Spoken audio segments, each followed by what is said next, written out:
Oh, hi you guys, and welcome to the next stream of the day, Monster Hearts 2 Hidden Masters by DM Katie Faze! Katie Faze, who I have not unmuted yet, so we can't hear her, but Katie Faze! Yay! Now she's unmuted, Katie Faze, yay! Hey, that's me. I'm gonna be running this game, and I'm very nervous. Yay! Yay!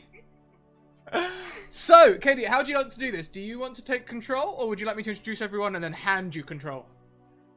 Yeah, you guys can go around and say who you are, what skin you're playing, and then I will take over and introduce the town and everything. If that's cool with you.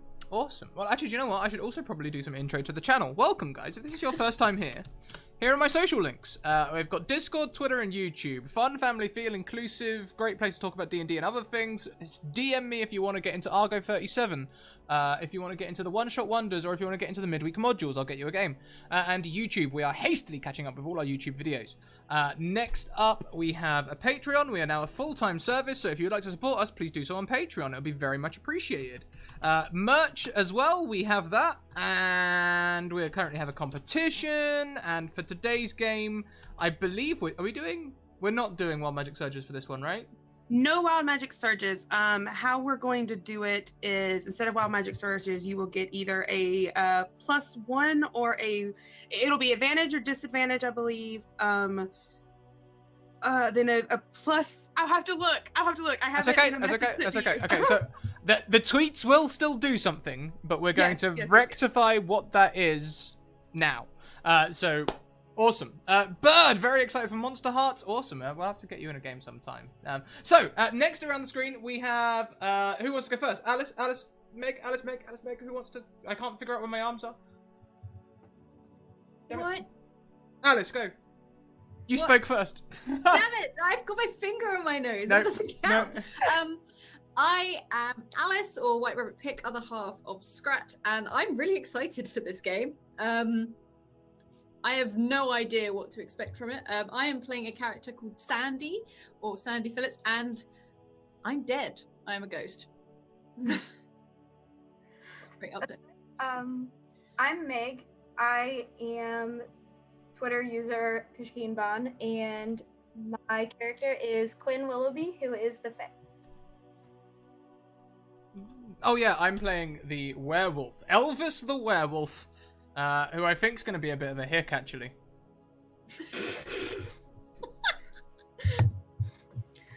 Okay, I just dropped it into the chat. So 100 bits will be advantage or disadvantage. Roll twice, re-roll. 200 bits will be a crit succeed or fail. So you'll be like, you get a 10 plus or a 1. And then 500 bits, which will be about, would be your Wild Magic Surge, would be either a +1 or -1 ongoing for the scene. So yeah, they'll still do something, but it'll just be a sort of a help or a disadvantage. So it'll still be good. Just no, turning into a pot plant or something like that. So we start this game. This is Monster Hearts. If you've never played Monster Hearts, it's a powered by the Apocalypse system. So it's a 2d6 system, and it is. I'll give you the. Actually, I'll give you the rundown from Avery Adler's website. She is the one who made this wonderful game, and it is a game about playing a teenage monster. It lets you and your friends create stories about sexy monsters, teenage angst, personal horror, and secret love triangles. When you play, you explore the terror and confusion of having a body that is changing without your permission. It draws inspiration from Twilight, Buffy, Ginger Snaps, The Vampire Diaries, and The Craft. So it's a very, very fun game. I've played it. I played in a campaign on Off the Table. It became one of my favorite games, and we have a podcast going on now, so like it's clearly one of my favorites to play.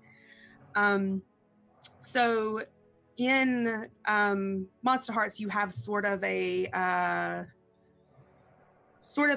rule set that you keep to as the MC. That's me, Master of Ceremonies. You make each character's life not boring. You keep the story feral. You say what the rules demand, and you say what honesty demands. You want to be honest with your players no matter what. And these are also rules that the players have. If you think that your character would or would not do this, then you're going to be honest about it, and we will all respect your honesty. So yeah, we're going to read out. We'll be going by the safety system, the flower system. We'll be using X, N, and O. We also have a system of line and veils here, because first and foremost, we want everyone to be comfortable, because this game can get a little dark, and it can deal with certain things that other systems might not deal with. That's probably why I love it so much, but also, you know, we want everyone to have a good time no matter what. So yeah, being a teenager is hard, especially when you're stuck in the small town of Leafside with nothing to do during the hot summers. This summer is different though.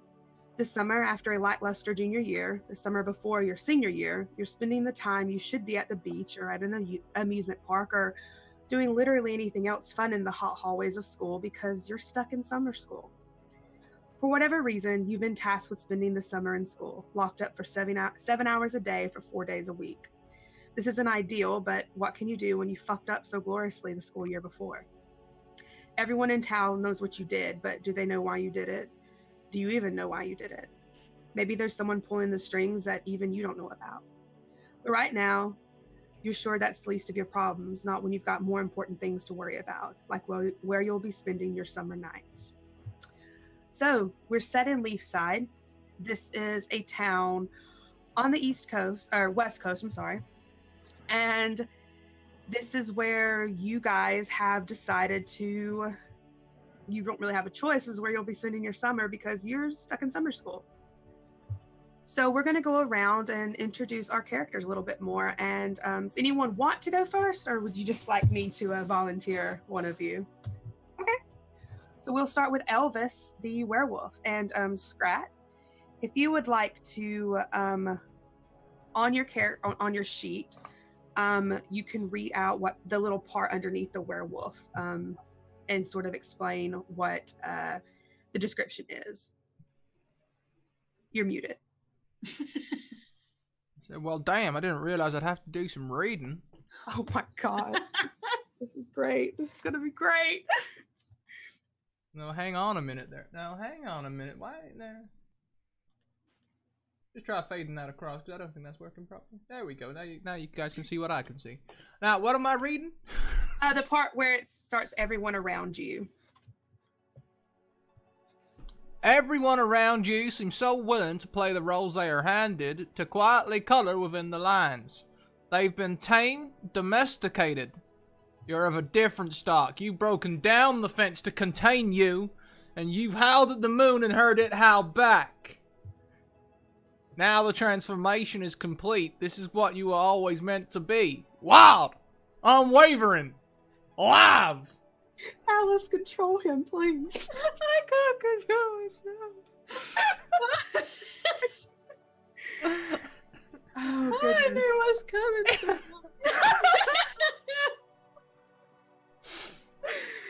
Oh, goodness. Okay, so on your character sheet, you'll have spots to fill out your name, your look, your eyes, and your origin. I actually think that maybe the look and the eyes are together. But you will, tell me a little bit about Elvis. What is, or what pronouns are you using for Elvis, for one? Elvis is a proud he, him. Thank you. What look and eyes are you picking? And this is also on the other sheet that you have there. On the other sheet that I have there? Yeah, you should have two sheets. You should have the one where you read off of, and there should be another one with all the other information from the playbook, and then you should have your actual character sheet. Okay, hang on, let's just zoom in on this a little bit. So yeah, my name's Elvis. Am I looking at the right thing here? Look, there we go. So my look is sort of not primal. Unkempt would suit it. Yeah, unkempt. I've got, do you know what? Can I just describe him? He's got like them slacks, them jeans. He's got like the torn up shirt with the suspenders. But he's got himself, he's the proud owner of one of these college hoodies, you know? This is his 10th year at college, and he saved up all them years to get a hoodie, and he's real happy with it. His eyes, he's got them, he's got kind of, let's see, which are the dullest of those eyes? Probably the savage eyes. He's got like a dull savagery to him, you know, sort of distant but angry. What is Elvis's origin? he was out trapping one day, and you know what? He caught himself a strange creature out there. He caught himself this strange, like, wolf man. Well, he caught it in a cage, and you know what? He was like, well, I ain't had none of this, and he shot it, and you know what? It dead. It died. But then the next day it was awake again, so he shot it again, and it woke up again. So you know, they started, like, you know, he got his friends around, and we all started poking at it and seeing what was going on, and you know, it got pretty angry. And someone dared me to get in with it and wrestle it. And I was like, well, fuck, hold my beer. And then I went and wrestled with it. And it bit me. And then I don't know. And then it ran off into the night. Okay. Thank you very much for that subscription, Praxagora Phesma. I can't say it in this accent. A Praxagora Phesmophoria. Like, that's a hard word. That's got more than 3 syllables. Oh dear God. So on your character sheet, you are on the second sheet, actually, you can see that you have 2 sets of stats.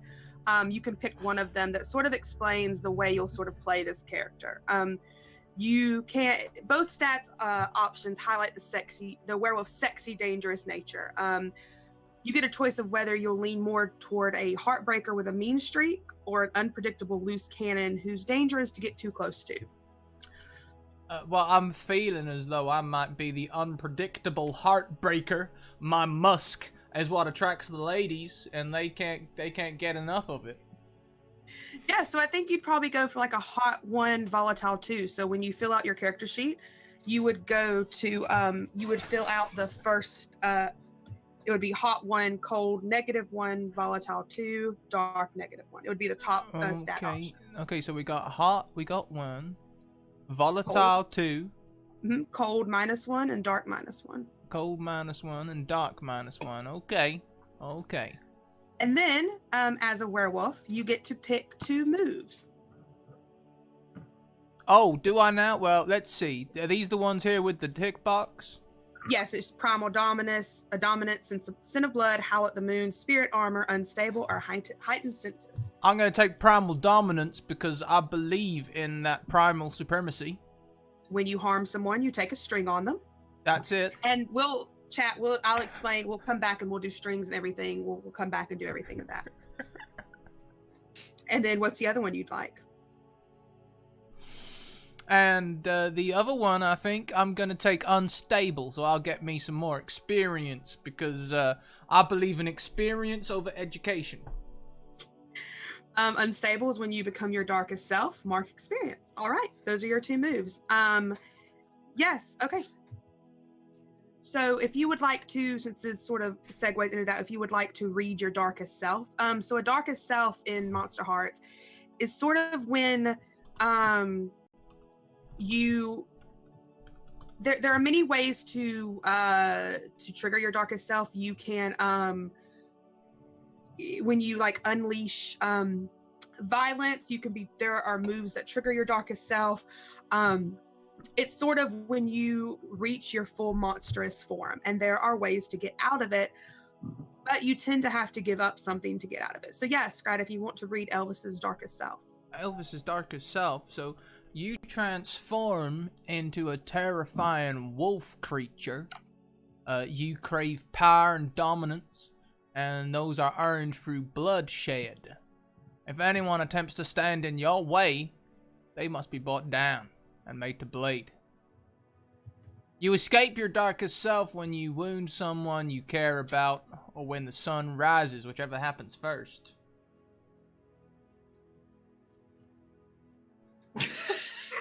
Yeah, he's bona fide. He's bona fide. He's bona fide. I just watched that movie like a couple months ago. Not since you got hit by that damn train. Not since you got hit by that train. He's bona fide. I'm sorry, I can. Oh, that's so good. 100%. I'm dying. Katie's already regretting. I love it. I love it so much. Just everything. Just everything. Oh, God. It's okay. You think it starts out as a joke, but then wait till you love this character and get serious and you can't take it as a joke anymore. It's okay. No, I'm ready for that. I'm ready. This is Alice, not my first rodeo. God damn it. Oh God. Okay, yeah, we'll hop over to you, Alice, to the ghost. Hi. If you want to read your little description about the ghost where it says you used to have a future. Okay, I will just bring that up and zoom in. As the ghost, it says, "You used to have a future. Growing up was painful, turbulent at times. I can't even say that word today. I can't read it from here. But at least you were growing. Now you only have a past, unfinished business to take care of before you can leave the world behind. Life is precious. You understand that now. Especially now that you've lost yours. You must want to help. You just want to. My God, today I'm sorry. I have those days all the time. Don't worry. It's okay. Words are hard. Words are hard. Do not make me come upstairs. You just want to help. You just want to be seen. But sometimes even the simplest desires feel so. Okay, that's unfair. Difficult to grasp. There are no F's in that. That word's just gone. But yes, its simplest desires feel so difficult to grasp. Ghosty ghost, you're dead. Yes, because I'm dead, basically. So yes, your ghost is named Sandy. What is your look in your eyes, Sandy? Let's have a look at the identity, isn't it? Yes. I'd say look-wise, it's either out of place or broody. Like, she just looks pretty pissed off most of the time. She's a bit sassy and grumpy. Eyes-wise, I would say unnerving most of the time, but can look dull when she's not really like in a conversation with anything or something like that. And what is your origin? And you don't have to go in depth yet. We'll tie that in with your string, but what is your origin? I'm not too sure yet, so I might go with like a confused death. I feel like maybe murdered, like in cold blood, maybe. We can definitely person. Like, I don't know. Yeah, we can definitely sort of combine those two if that's something you would be interested in. If that's for sure. You were murdered in cold blood and you don't know any details of it. Yeah, that can definitely. Sort of thinking maybe someone jumped me and I don't quite know why or what happened or anything like that. That sort of thing, I reckon. Definitely. Okay, and so for the ghost, you also get 2 stat options. You can it's something about the ghost. It's at start of the game. You have a low hot stat, so you're not good with a turning someone on move. You don't really have a lot of social power, so you either get icy and distant or scary and moody. And I think we had talked. You sort of were leaning toward the scary and moody. Yeah, sort of scary and moody. She's just not very good with people in general. Okay. Yes. So on your character sheet, you would take the hot -1, cold -1, volatile 1, and dark 2. Yeah. Whereabouts is that? I don't see. On your character sheet, on your blank 2, up at the top underneath where their name and pronouns. There's places where you would fill that out. So you would I see. So sorry. What would I be? Hot would be. Your hot would be. I have too many things pulled up. Sorry. No, it's fine. Hot would be -1. Cold would be -1. Volatile is 1, and dark is 2. Dark is 2. Awesome. Okay, yeah, I see it now. And then, so as a ghost, you get unresolved trauma, which is whenever something brings to your mind your death, you choke up and you gain the condition traumatized if you don't have it already. When someone helps you resolve this condition, you both mark experience. And then you also get 2 more moves. Okay. So yeah, what moves are you interested in? Let's have a look. Okay. Sorry, I'm just having a look through them. Yeah, like I said, this is just going to be mostly explanation and character building and stuff this session anyway. And apparently Scrat talking in that accent. Yeah. Yep. Yeah, that's going to be a thing. Well, now. look, when I found my voice, I found it all right. You can't silence me. My God. Okay, so I'm thinking creep and limitless. Okay, so creep is when you silently witness someone in one of their most private moments, perhaps sleeping and putting on makeup. You gain a string on them. And limitless is you can walk through walls and fly. Nice. I want to fly. Nice. All right. So, if you would like to read your darkest self, so we can get that explained. Yeah, let's get that up. Darkest self, you become invisible, unnoticeable. No one can see you, feel you, or hear your voice. You can still affect inanimate objects, but this is your only avenue of communication. You escape your darkest self when someone acknowledges your presence and demonstrates how much they want you around. Okay. All right. And just because this is something that's actually really big in your skill set, so conditions are things that if a move says you get a condition or you can give someone a condition, there's not a list that you pick from. This is something that we can all work together to give someone. And this is actually one reason why you all have access to each other's character sheets. You can look at someone's condition and use it against them. If you use a condition against them, you get a +1 to a roll if you are specifically using that condition. So say that Sandy has the condition frightened. Mm-hmm. Say Elvis is rolling to shut Sandy down and specifically acting on something that she is frightened of. If Elvis is rolling to shut her down, he can take that +1 because he is acting on that condition. Okay. That's what conditions are. And there are many different things you can do. There are roles that in the role that you can give this person a condition. We'll explain it, more when we get to when that situation comes up, but that is what a condition is. Awesome. Okay. They're very helpful. Yeah. And last but not least, because we are missing our sweet Sasquatch, we will move to Meg, to the Fae. Yeah. So you wanted me to read the part that's in italics right here? Yes, the part that starts with "at the edge." Yes. Sure. At the edges of this world, just beyond the veil, there are colors that few mortals even dream of. Beauty enough to shatter any heart. The Fae live and breathe at the edges of this world. They keep a dusting of that magic tucked behind their ears just in case. And the Fae are willing to share. They're nothing if not generous, asking for only one thing in return, a promise. Keep it and the beauty of the world will be revealed. Break it and feel the wrath of fairy vengeance. Nice. Okay. Okay. What did you name your Fae? Quinn. Quinn. That's what I thought. I thought it was a Q. No, you're good. I didn't pick a name off the list. So no. I rarely pick names off the list. I don't like players to either because I think it limits them. So what is Quinn's look and eyes, and what are their pronouns? Quinn's pronouns are she, her.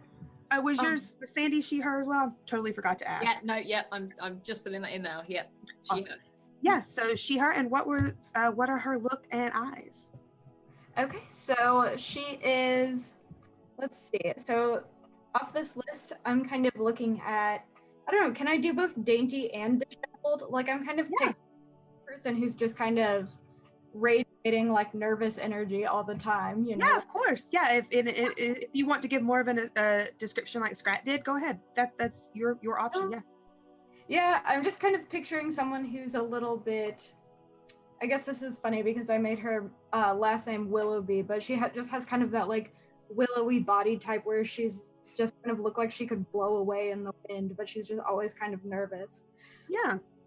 So, and then her eyes, I guess, it says quick eyes on the list. I guess they're always kind of like darting around a little bit, but okay, just a little bit nervous, kind of on edge all the time, but also very like invested in things. All right. What is her origin? Her origin? Let's see. I like the swapped at birth one. Let's go with the changeling thing. She just kind of grew up like my parents not really knowing fully kind of like what was going on with her. So is she at the point in her life that she knows that she is a Fae, or is this something that you think she's going to discover in the game? I don't know. What do you think would be more fun? It's completely up to you. This is your canon to create. Okay. Let's say she doesn't know yet. She's That sounds discovering fun. it. Okay. I like that. So, as the Fae, you also have 2 stat choices for you to slant toward. You can do beautiful and mysterious or audacious and alien. Let's go with the audacious and alien one. I feel like Okay. that sounds fun for her. Awesome. So your stats will be hot 1, cold -1, volatile 2, and dark -1. Okay. And oh, sorry. Go ahead. No, I'm just talking to myself. You're good. So as a Fae, you get a fairy contract. If someone breaks a promise or a contract made, and this is something that you as a Fae will keep up with. Anytime someone says, I promise to you, that is considered a contract. So if someone breaks this promise or contract made to you, you take a string on them. When Okay. spending a string to even out the score and get justice on a broken promises, you add these options to them. They Okay. fuck up something simple at a crucial moment, suffering 1 harm if appropriate. Or you add +2 to a roll on an act of vengeance against them. So this is your call. And then you get 1 more move. Okay. Let me look at this for a second. Oh yeah, take your time. You're good. Let's see. And this does work against NPCs. Your moves work against NPCs as well. All of them do. Okay.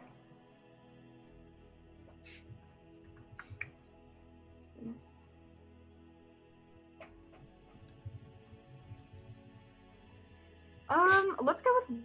No, I don't want to do that. Sorry. Oh, take your time. Take your time. Looks like we got a new friend. Let's go with.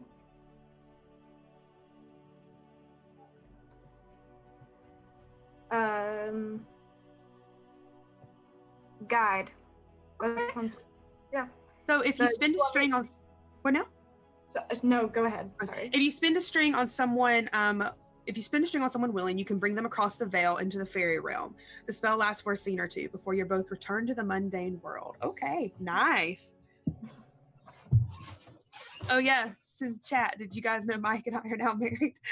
I did hear this. I did hear this. Well, I'm Yeah. a God-fearing man. I wish you both well. God damn it. You don't know what you've started. I don't know what I've started. If you would like to read your darkest self now, Oh, right. Quinn. So, everything you say seems a promise. Everything you hear seems a promise. If a promise is broken, justice must be wrought in trickery or blood. You aren't subject to the human rules of mercy. To escape your darkest self, you must in some way rebalance the scales of justice. I love the Fae's darkest self. It can be very violent. So I'm going to go over the player moves real quick, just so everyone can get a sense of them and the chat can know what we're getting into. So you have just simple rules that I can call for, and you as players, if you think, hey, this is appropriate, I want to make this move, tell me. We will do it, and it is no problem whatsoever. So you have a move to turn someone on. When you turn someone on, you roll with hot. On a 10 or up, gain a string on them, and they choose a reaction from below. On a 7 to 9, they can either give you a string or choose one of the reactions. So it's I give myself to you, I promise something I think you want, or I get embarrassed and act awkward. The cool thing about Monster Hearts 2 that was different from Monster Hearts 1 is there are now rules on asexuality, which I think is very great. Not everyone is sexual. So if you have a character that is on the asexual spectrum, or, alternatively, maybe you have some sexual trauma, or you just don't feel comfortable with sexuality, you can you can let them know in that situation, and you can roll to shut someone down. So it reflects the way that society has this pressure to always be sexual. So that's something, we can of course deal with if and when it happens, but you don't have to explain it. That just like in real life, you wouldn't openly, explain why or how or when, you wouldn't have to explain your sexuality all the time. The fun thing about Monster Hearts is that it explores sexuality in a way that you don't come out and just say, my character is this sexuality. You can roll to turn someone on with any gender, non-binary person, it doesn't matter. But if you feel in that moment that your character, leans more toward an asexual spectrum, then we'll roll to shut someone down. It's no big deal.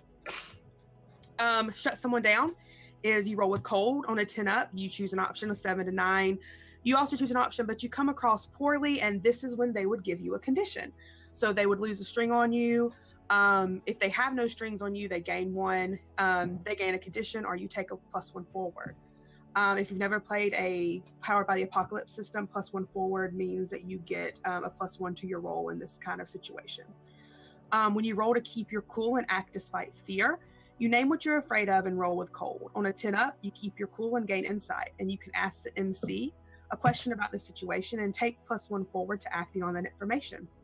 On a 7 to 9, the MC will tell you how your actions will leave you vulnerable, and you can choose to back down or go through with it. Lash out physically. When you lash out physically, roll with volatile. On a 10 and up, you deal them harm and they choke up momentarily before they can react. On a 7 to 9, you do harm them, but you choose to. They learn something about your true nature and gain a string on you. The MC decides how bad the harm turns out, or you become your darkest self. You can roll to run away. You roll with volatile. On a 10 up, you get to a safe place. On a 7 to 9, you get away, but you choose to run into something worse. You cause a big scene, or you leave something behind. You can gaze into the abyss. When you gaze into the abyss, you name what you're looking for, and you roll with dark. On a 10 up, the abyss shows you lucid visions, and you take 1 forward to addressing them. On a 7 to 9, the abyss shows you confusing and alarming visions, but you get your answer nonetheless. Like Powered by the Apocalypse systems, when you fail a roll, so a 6 and down, you mark experience. When you pull strings, so we're going to get into strings in just a little bit here. This is how you can choose to do this at any time. You can tip someone to do what you want. They don't have to take this temptation. But if they take this temptation from you, they will also gain a point of XP. Otherwise, it's just losing this string. You can pull a string to give someone a condition. You can add 1 to a roll against them, or you can add 1 to the harm you deal them. So strings are very valuable to have. They're very good. They're something sort of like I would think like a bond in Dungeon World, if you've ever played Dungeon World. When you take time to heal your wounds, once per session, you may heal 1 harm. If someone else is there with you, tending to your wounds delicately and intimately, and perhaps with erotic subtext, you may heal an additional 1 harm. Ooh. Yeah. If you need to skirt death, to avoid death, erase all harm and choose 1. You become your darkest self, or you lose all the strings you have on anybody. We've already talked about conditions. A condition goes away when your character takes appropriate action to alleviate it. So say Sandy's scared of something. If she faces that fear, then she would get rid of that condition. And then gangs. No one at the moment has a gang. So like the queen starts out with a gang. If she was going to have a gang, you would add +1 to all your harms, all your rolls and harm is applicable, but no one has one at the moment. So yeah, that's all the moves. Of course, ask any questions as needed. When should I tell you, Katie, that we have already got over 10 retweets, and therefore we have already have a + or -1 to everything? You can do that now. Should I flip a coin? Is it for, so if is it for just anybody, or are we doing retweets as everyone gets some, or is that my call? That's your call. I think if we get retweets, then I think everyone can get a +1 forward. +1, or like flip a coin for +1 +-? Oh, let me do a D2. We'll say 1 is +1, 2 is minus. 1 is +1. So yeah, everyone gets a +1 in a scene. You call it, just call it before you're gonna roll. Yes, +1 forward. Awesome. So we're going. It probably won't come until next session. So just keep it. They'll follow over. Don't worry about it. I'm not gonna make you guys use them or lose them. So yeah, we're going to start out with homeroom and where you guys would be in summer school, and we're going to do some strings, and then we're going to do some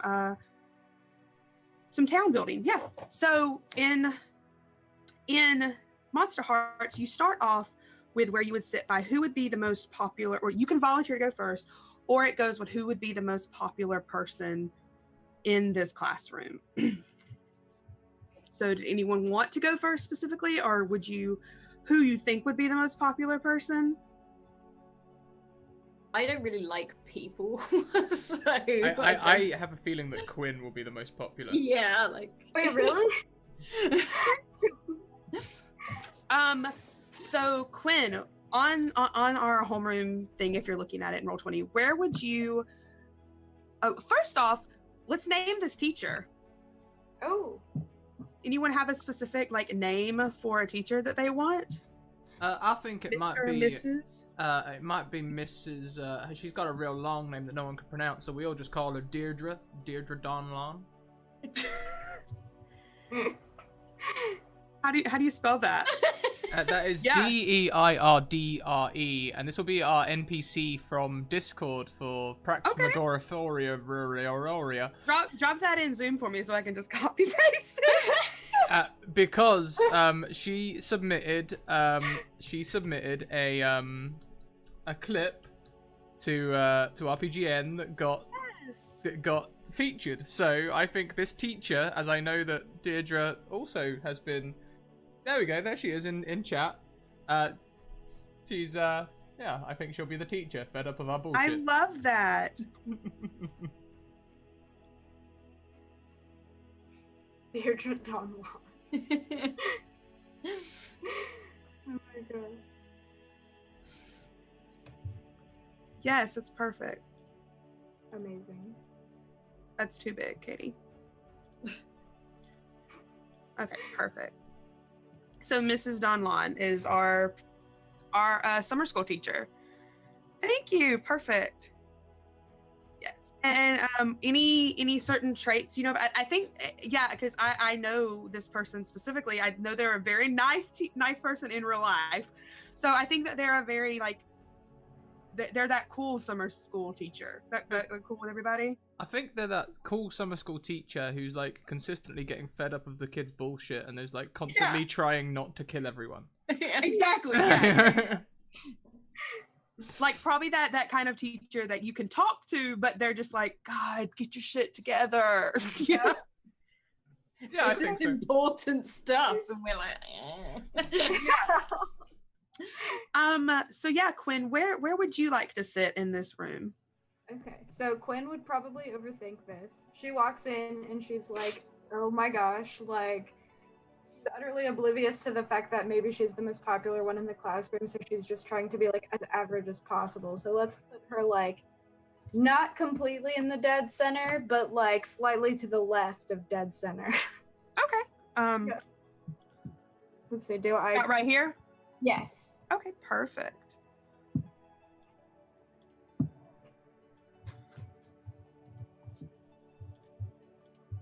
Okay. And so for you, Quinn, why are you in summer school? Was it grades? Was it tardiness? Did you pull a prank? What did you do to get here? Do you not deserve to be here? Let's see. How did I end up in summer school?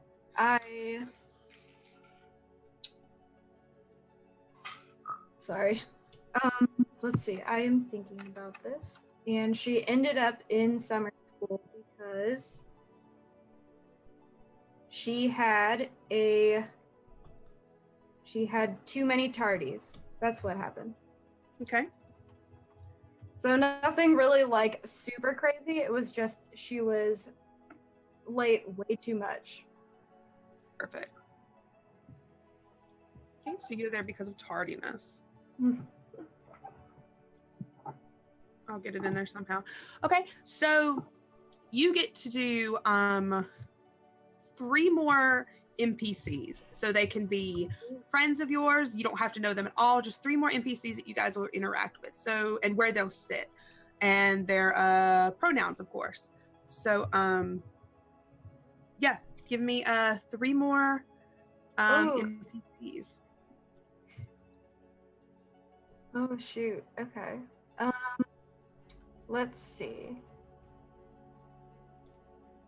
there is going to be, let's call him Jake. He's going to be totally front and center. Okay. He, him pronouns. And he is just like the worst kid in school. Like, he graffitis everything. He's always skipping classes. He's like hanging out in the parking lot with like weird people that you've never seen before. Like, he's just not a good kid.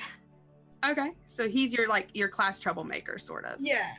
And he's sitting front and center just to like mess with the teacher all the time. Perfect. And let's see. There is going to be a kid.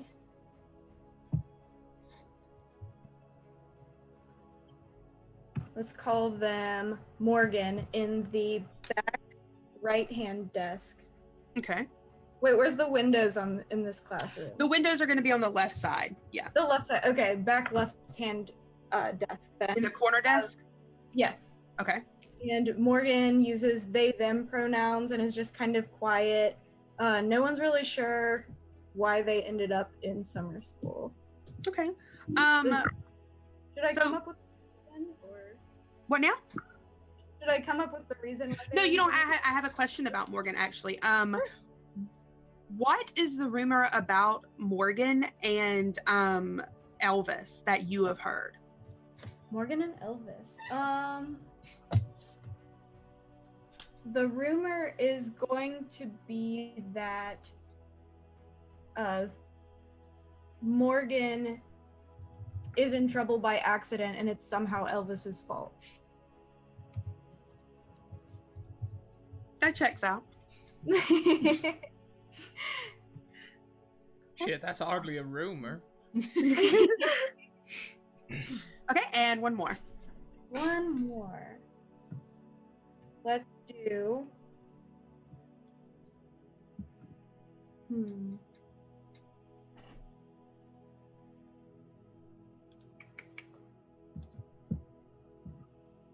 There is going to be a girl right directly behind me.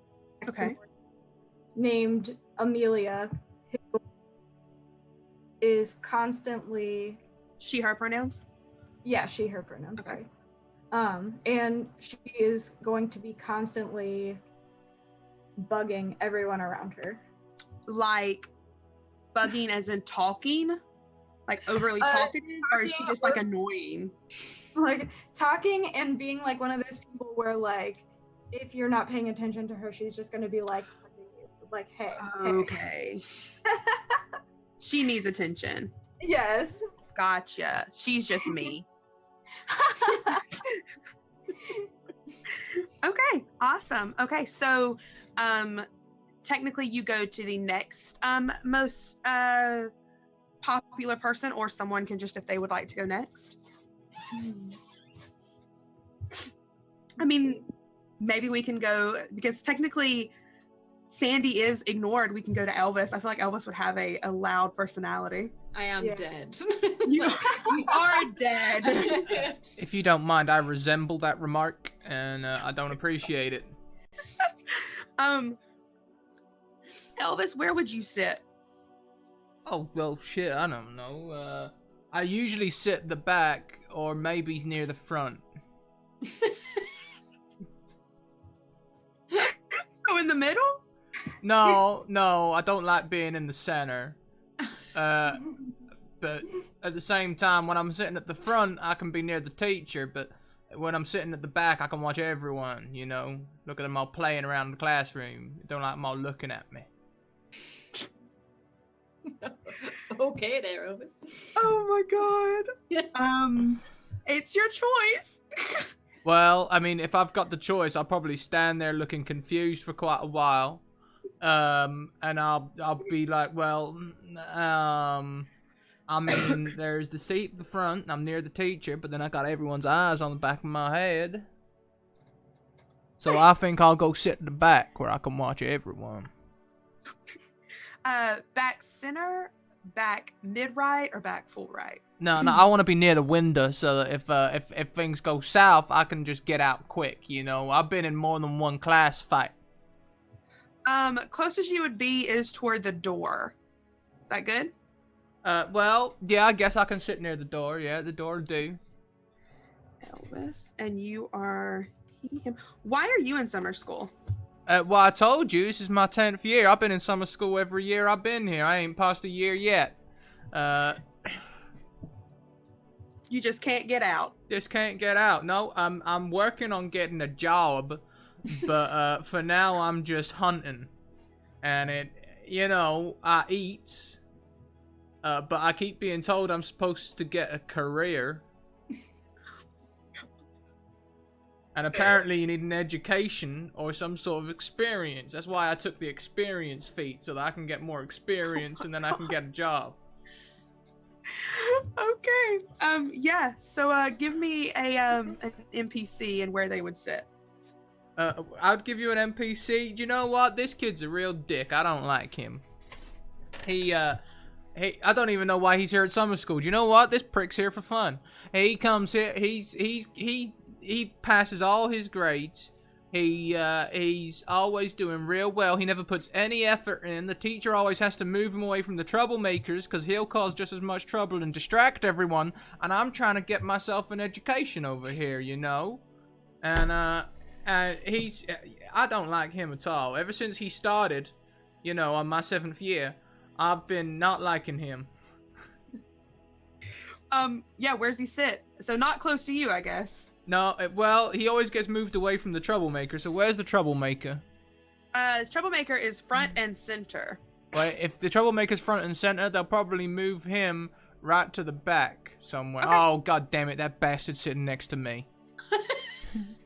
Yeah, he sits next to you. What's his name? His damn name is Scott. So, and you, he's an asshole. You just don't like him. He's just so fucking smart. He doesn't even need to be here. He's full of himself. Okay, yeah, cool. Okay, yeah. What's another NPC? There'll And be. where are they sitting? I think there's gonna be. Hang on a minute. I'm gonna go and quickly look over my Discord and see if I've got any other NPCs that I can use up right now because this seems like an awful good time to do it. Yeah. In my media room. See, I'm getting my education. Yeah, this accent is about 5 different places in the South. Like I said in chat, I had a lot of daddies. Oh my god. Oh my god. Someone please just take that out of context. Perfect out of context scratch quote. You just want someone to walk in and does that, come into chat. I had a lot of daddies. Okay, so the person who submitted this clip, they are an exchange student from Germany. Is it? That their name is Tahina, It's Tahina. and they're just the sweetest thing, you know. Where's Tahina sit? Tahina, she sits somewhere where she can stay out of trouble. She doesn't like being in trouble. She sits somewhere in the middle. Maybe she sits over near Quinn. And she's just the sweetest thing, you know. She'll if you come around, she'll bake you a pie and look after you. She's just so nice. So let me think of a question for Tahina. What rumor about Tahina was spread by Jake, the troublemaker, Well, you know, last summer? she's always real nice, but I've been told she's got a fiery temper. And one time someone made her mad and she slapped him so hard she drew blood. She's you know, she is the nicest thing, but you don't want to cross her is the rumor. Okay. So Jake said she got in a big fight. Don't cross her. Okay. Nice. And then one more. Now one more. Now there's another one over here in this here lecture clips file. It is there's the sweetest young thing. Her name is Kelly Lane, and she is just the biggest fangirl. She's always got these fandoms going. She's always watching the Twitcher, and she loves that stuff. Okay, where's she sit at? I think she sits up front. Okay. We'll put her in this corner. Kelly Lane. Was Kelly, she, her? I believe so, yeah. And we'll say she's in summer school because she didn't pay enough attention. Yeah, do you know what? She's got a dog to look after, and she's been moving and stuff, so she's in summer school just to catch up a little bit. It's not that she's dumb or anything. She's just, she just needs a little bit more time. Of course. And, okay. and I would appreciate it if someone in chat could clip all of these NPCs so that we can show everyone in our channel how they've been brought into the story. That'd be real sweet of you. Full disclaimer, you might die. Just saying. It happened. Well, not up personal. until that terrible foreboding, everyone was gonna have a good time. And now you've got them throwing the willies on it all. It happens. Give me the So heebie-jeebies. Sandy, our sweet ghost. Where would you be sitting? She'd be sat at the back. Doesn't Back in the again, middle. wants to sort of watch what everyone is doing.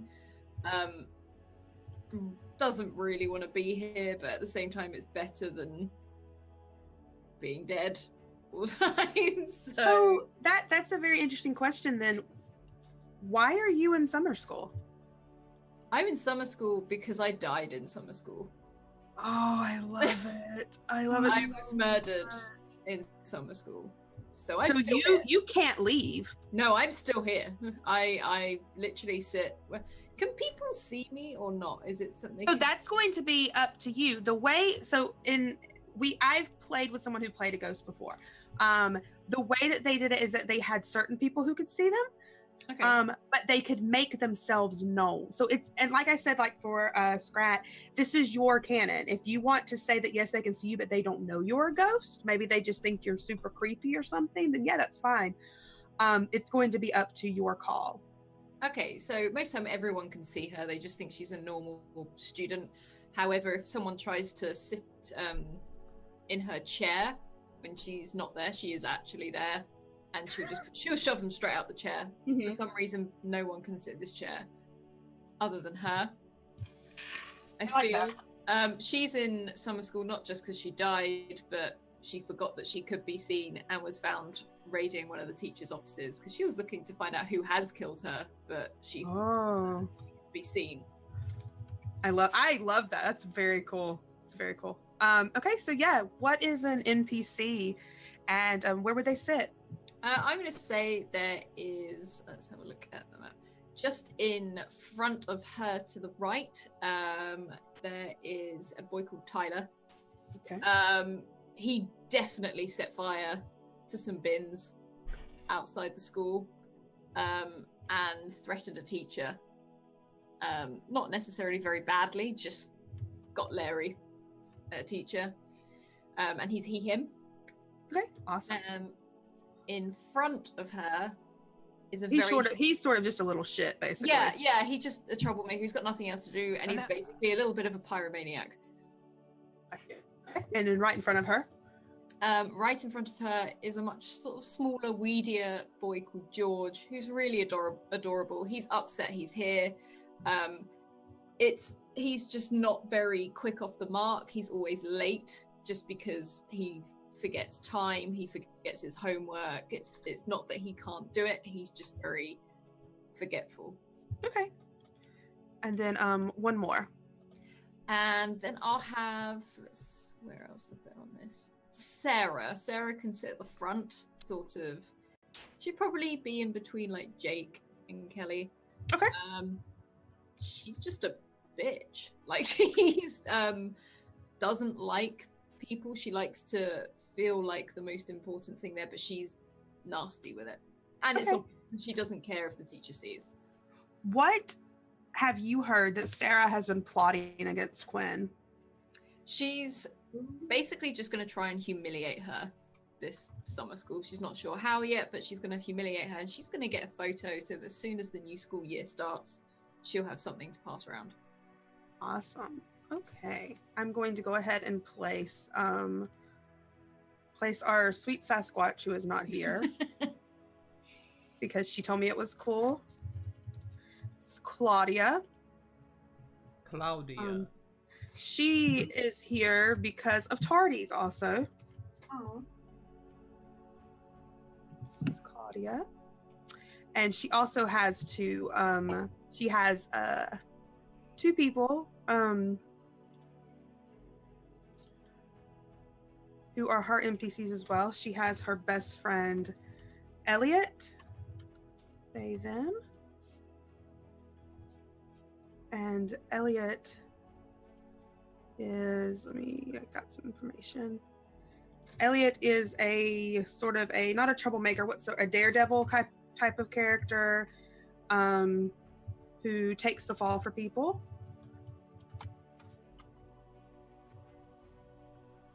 They're gonna sit here. And then over here is going to be Poppy.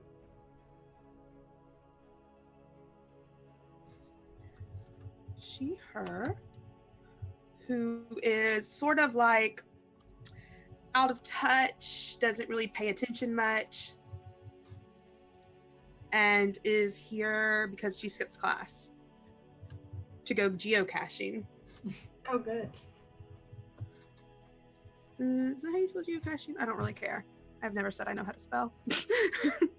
Right? It's all good. It's cool. It looks good to me. There should be an SH in there, I think. Okay, so let's go over since we have these characters now. Let's go over our strings, and we will start with since we started with our Fae, we started with Quinn. We will go over Quinn's strings first. So, Quinn, for your backstory, you wear your heart on your sleeve. Everyone gets one string for you. So, Elvis and Sandy, you will take a string on Quinn. Okay. So, like I said before, that's something you can use against her. You can use it to get a +1, to tempt her to do something for you, give her a condition, that kind of thing. Do we literally click on strings, click add, and write Quinn? Yep. Yeah? Okay, I got a string. You don't have to get specific with the reasoning. You don't have to explain it back why, but yeah, you will get this. That's her string. Yeah. And now for Quinn, you've captured someone's fancy, gained 2 strings on them. This is where you can discuss it amongst your PC selves, or it can be an NPC, whichever you want. But this is a really good time for you guys to start building your relationships. Okay. Yeah. Have I captured someone's fancy? But it doesn't have to be something that you as a character know. Maybe if Sandy or Elvis you have a crush on you, then you get 2 strings on them.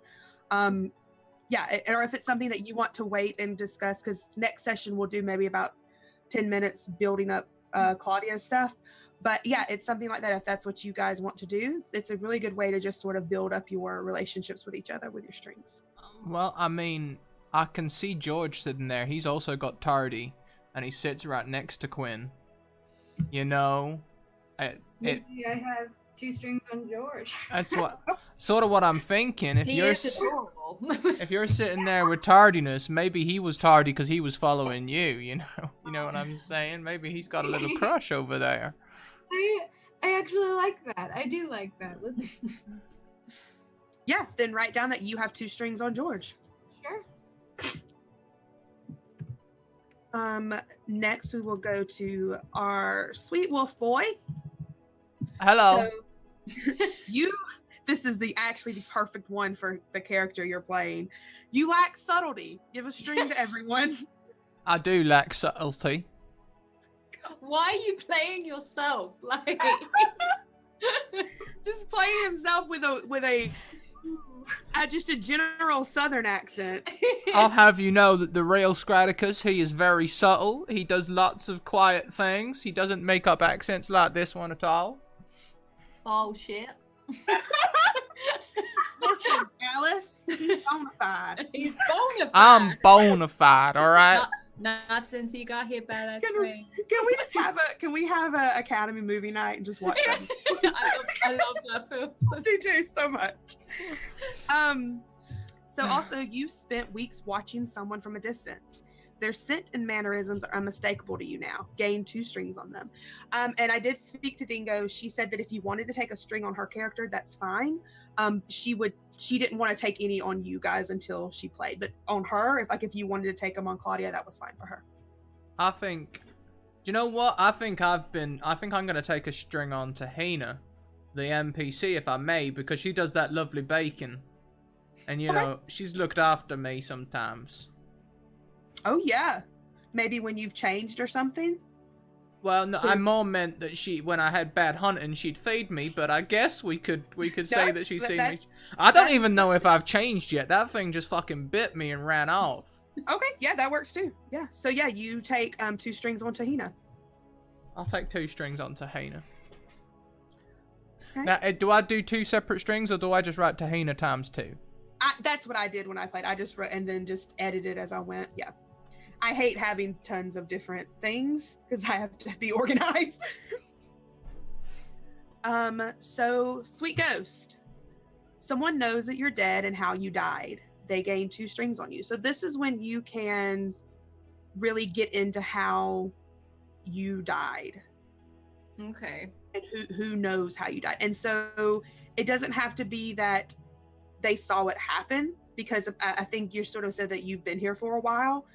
Maybe you told them. Maybe it's anything you want to, declare. Maybe you told them. Maybe they found evidence. Maybe it was a relative of theirs from the past, and they know this secret. I was going to say, is there an opportunity? So if I've been here for a long time, I'm thinking if Quinn had an older sister, or if you had a sibling or something, and I was in class with the older sister, so I'm watching the younger. Yeah. I don't know if that will work. I don't know how this works fully, so.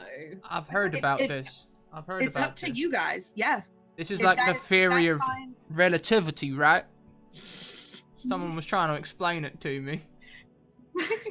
Theory of relativity. If that's fine with Meg, then yeah, you can name an older sister Meg, and that's someone that maybe that's witnessed Sandy's murder.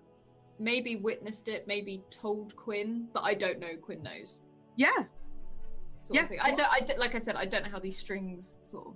What? So in this one, you would know that they would know. So Quinn would know, yeah, that you're dead and how you died. She'd get the 2 strings on you, but you don't know that Quinn knows that information. Yeah, it's more sort of. Is that fine with you, Meg? Yeah, it's totally fine with me. Just if it's all right with you, I'm just trying to. No, absolutely. I reckon I would have gone to school with someone. Yeah. Sibling at some point. About how much older do you think your sister would be? I guess it sort of matches up with how old Sandy is. Yeah, how long ago did you die? I wouldn't say. So maybe 4 or 5 years.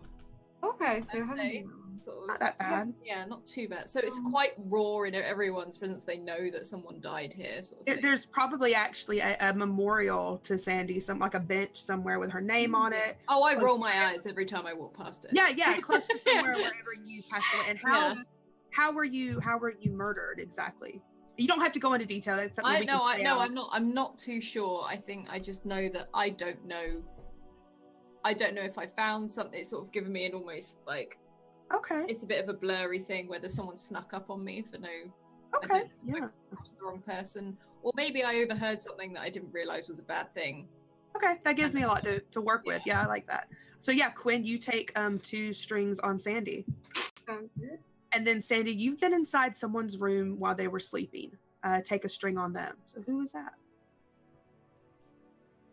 I'm wondering if I know that Elvis has been bitten, and just out of curiosity, I've gone to wait to see if he changes. It's up to Scrat. Yeah. Oh, yeah. That's comfortable with you. I mean, I sleep in like one of them wooden shacks out on the outskirts, so it's not real hard. I mean, I upgraded from my tent 5 years ago. I built it myself, but I haven't got much in the way of security yet. Yes, Well, I just walk in. She can go through walls. That security isn't going to matter. Well, yeah, but you know, I'm not too careful, is what I'm saying. I probably don't know. Okay, yeah. If you don't mind, I'm going to run to the restroom real quick. And so start thinking of, because that's actually everything, start thinking of places you want in town, and we'll come back and we'll get that done, and we will have a little bit of time to actually start playing. Awesome. Fantastic. I'm going to run to the restroom real quick. I think I definitely want there to be a shooting range where I can go and practice for my hunting. I think I want a coffee shop where I can just go and stare and watch people. Like, just, I don't know if I can drink the coffee, but I think I'd want to sit outside and just watch people, maybe mess, because that's how I'd see the most people coming and going, or maybe I'd hang outside at like a convenience store and just mess with people as they came out a bit, I reckon. Yeah. Yeah. The convenience store is a good idea, just so I feel like we could all go run there at some point, you know? Yeah. It does sound awful convenient. Of course it does. Yeah, there should be an arcade. Oh, yeah, there That should would be be some sort of fun. arcade. Is it like a modern arcade, or is it like one that's got really old games? Like, you know, we're on Time Crisis 5 now, but I was it's about still to say got Time Crisis 2. 2. You know, Yeah, like, both was Time Crisis 2. Yeah. and you know, you can still play Gauntlet in there. Yeah. But they've changed the goddamn machine, so now it doesn't take 10 cents, it takes $1, the bastards. Sandy can mess with all the machines. Sometimes. Yeah, I was gonna say literally Ghost in the Machine. Yeah. We made some decisions while you was away, Katie. Oh, no. Should we go round in the same order we said it first? So I want there to be a shooting range where I can go and practice for my hunting. Okay, wait. There's a handout, just so you guys know that it will have all the points of interest for you guys. But I'm gonna I add to see. We're gonna start with our popular first. Sure. Oh yeah, of course. Yes. So give me a play, and this is so what we have so far. These were actually Dingo's had some places that she wanted to add. So we have the Sidewinder River. They have a collection of houseboats here. Some are abandoned and fallen apart, but there are some that people still live in. They're usually every now and then when like the flood season hits too quickly to be prepared for, some of them are evacuated and taken away. But it's a very nice place where she feels at ease. There's also the Old Winder Trestle, and this trestle runs through the thick woods surrounding the lake and over the lake. And this is a place where Claudia goes when she's just feeling sort of overwhelmed and she needs to relax. Can someone explain to me what a trestle is? A bridge. It's just like a small one that cars don't really go over. Okay, we got a Sasquatch hiding under a bridge. Got it. And then also there is Rosie's, which is Claudia Harper. Claudia is her father's diner. This is the best place in town to get cheap and comforting food 24/7. The menu is small, but it's cheap, it's fast, and everyone knows everyone else here. And it's named after Claudia's late mother. I like that. So, Quinn. Yep. In this town of Leafside, Okay. where is a place that, as a teenager, you would go after school to hang out? Actually, I was talking to them while you were gone, and I actually mentioned that it would be really fun to have like an old school style arcade. And Okay. I feel like it would be, like full of older games, like they haven't had the money to update the arcade in a while. So just like vintage stuff. And I'll give names to these places before our next session, just so. Okay, I'll yeah, offer sure. names to these places. Unless you have one you definitely want, I'll just go through and name them. no, you're good. and another place. Where is somewhere that's only Quinn would know about its existence? A place that Quinn loves to go, like she loves to introduce new people to. Let's see. Maybe there is. Let's see. It says that there's woods near here. Yes. Let's say that there's a place in the woods that for some reason only Quinn can get to, and it's just like full of like really pretty like exotic like flowers and like mushrooms and stuff, and she doesn't realize that it's like fae in nature. So it's like a face circle kind of thing. Yeah, something like that. And for some reason, like only she can get to it, and she doesn't know why. I love that. So do you think that maybe only she can get to it, or people she allows to go to it? Like it's those are only people. Okay. Yeah. Perfect. I love that. Okay, Elvis, I do know you wanted a shooting range. I will give you that. Thank you. I want my shooting range. That's where I like to hang out. Okay. Is what kind of like, I know this is probably going to seem like an odd question to people, but I think it'll make sense. What kind of clientele hangs out there? Is it specifically like a hick clientele, or will it surprise you the kind of people that are there? Well, you know what? This is only a small village, right? So it's most types. It's probably about 1,000 people in this town. Oh, okay. Okay, so there's quite a few people here. I thought we was in a little town. Okay. It's you are on the interstate outside of a bigger city, so people come and go regularly. Oh, well, you know, we'd be surprised by the people what turn up at this here shooting range. Some of them are from the Hunters Association. They keep trying to get me to sign up or force me to sign up or something like that, but I've resisted so far. Apparently, I'm not allowed to hunt without a license. But also, there's some business types, a couple of truckers, you know, all sorts, really. There's one person there that reads books all the time. Okay. How long before Scrat does actual research on hunting licensures in America, guys? just so you know, an oddball guess out there. Okay. Yeah, that makes a lot of sense. I'm just wondering. It'll tell you how deep he gets into this character. On the interstate, there is this sort of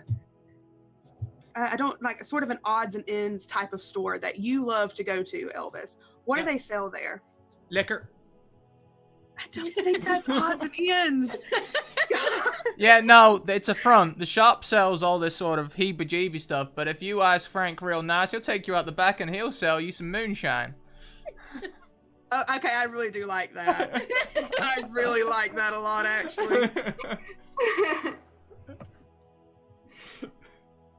Are there any specific heebie type of stuff that like Elvis might have had his eyes on? Oh, no, nothing that I want to touch. There's one of them clapping monkey things. I stay the hell away from that.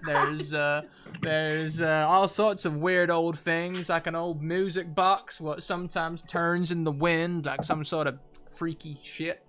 And there's this doll's house as well, but the people in it are never quite in the same place. It's real. It gives me the heebie-jeebies. I love this so much. The hibbity-jibbies, yeah. Sandy, there's something that was recently torn down that was there from when you were a little girl. What was torn down and what replaced it? I don't know. Well, I've got two ideas for two locations, but I don't know. Oh, you can just tell me those. You tell me those ideas, and we can work them in. So it would be like a side of the road convenience store, like a quick stop, and she would literally hang out there, not be able to be seen, and just mess with people, move stuff on the shelves, and I don't know. She'd like do really stupid stuff, like when she gets all the dates, like when she gets bored, sees what all the dates are and like the milk and the eggs and just move them and put them in inappropriate places, or just try and freak people out. And then also I'd say there's maybe like someone who is like a psychic, reads cards, or something like that. This person doesn't know she's a ghost, but she will go in sometimes just to. One, it's sort of she's hoping to find something out, and two, she wants to see if this person's doing it for real or just trying to scam her. Nice. Okay. Yeah, we're gonna call her Lady Harriet. Doesn't know she's a ghost. She's an older lady, and maybe she is in the town proper, like in the central area of town. Pretty proud of her business.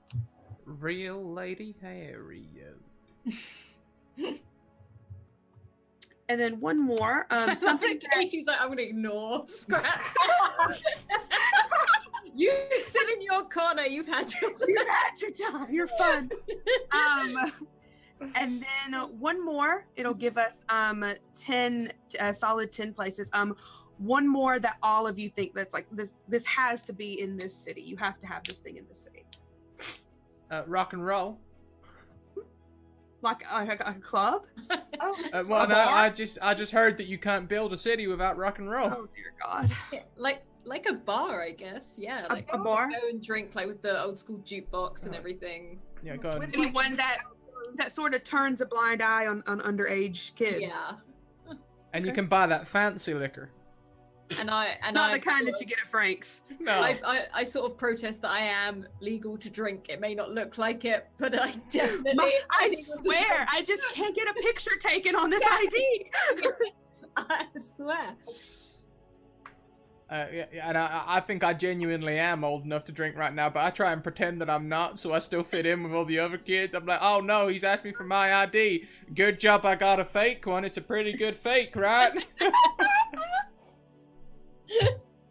Everyone younger than Elvis is like asking Elvis to buy them alcohol at their parties. No, go to Frank's like everyone else. God. Horrible. Okay, yeah, so your points of interest should be updated. At any time you can add a new place, I'll put it on the list. Like I said, I'll get these named before our next session.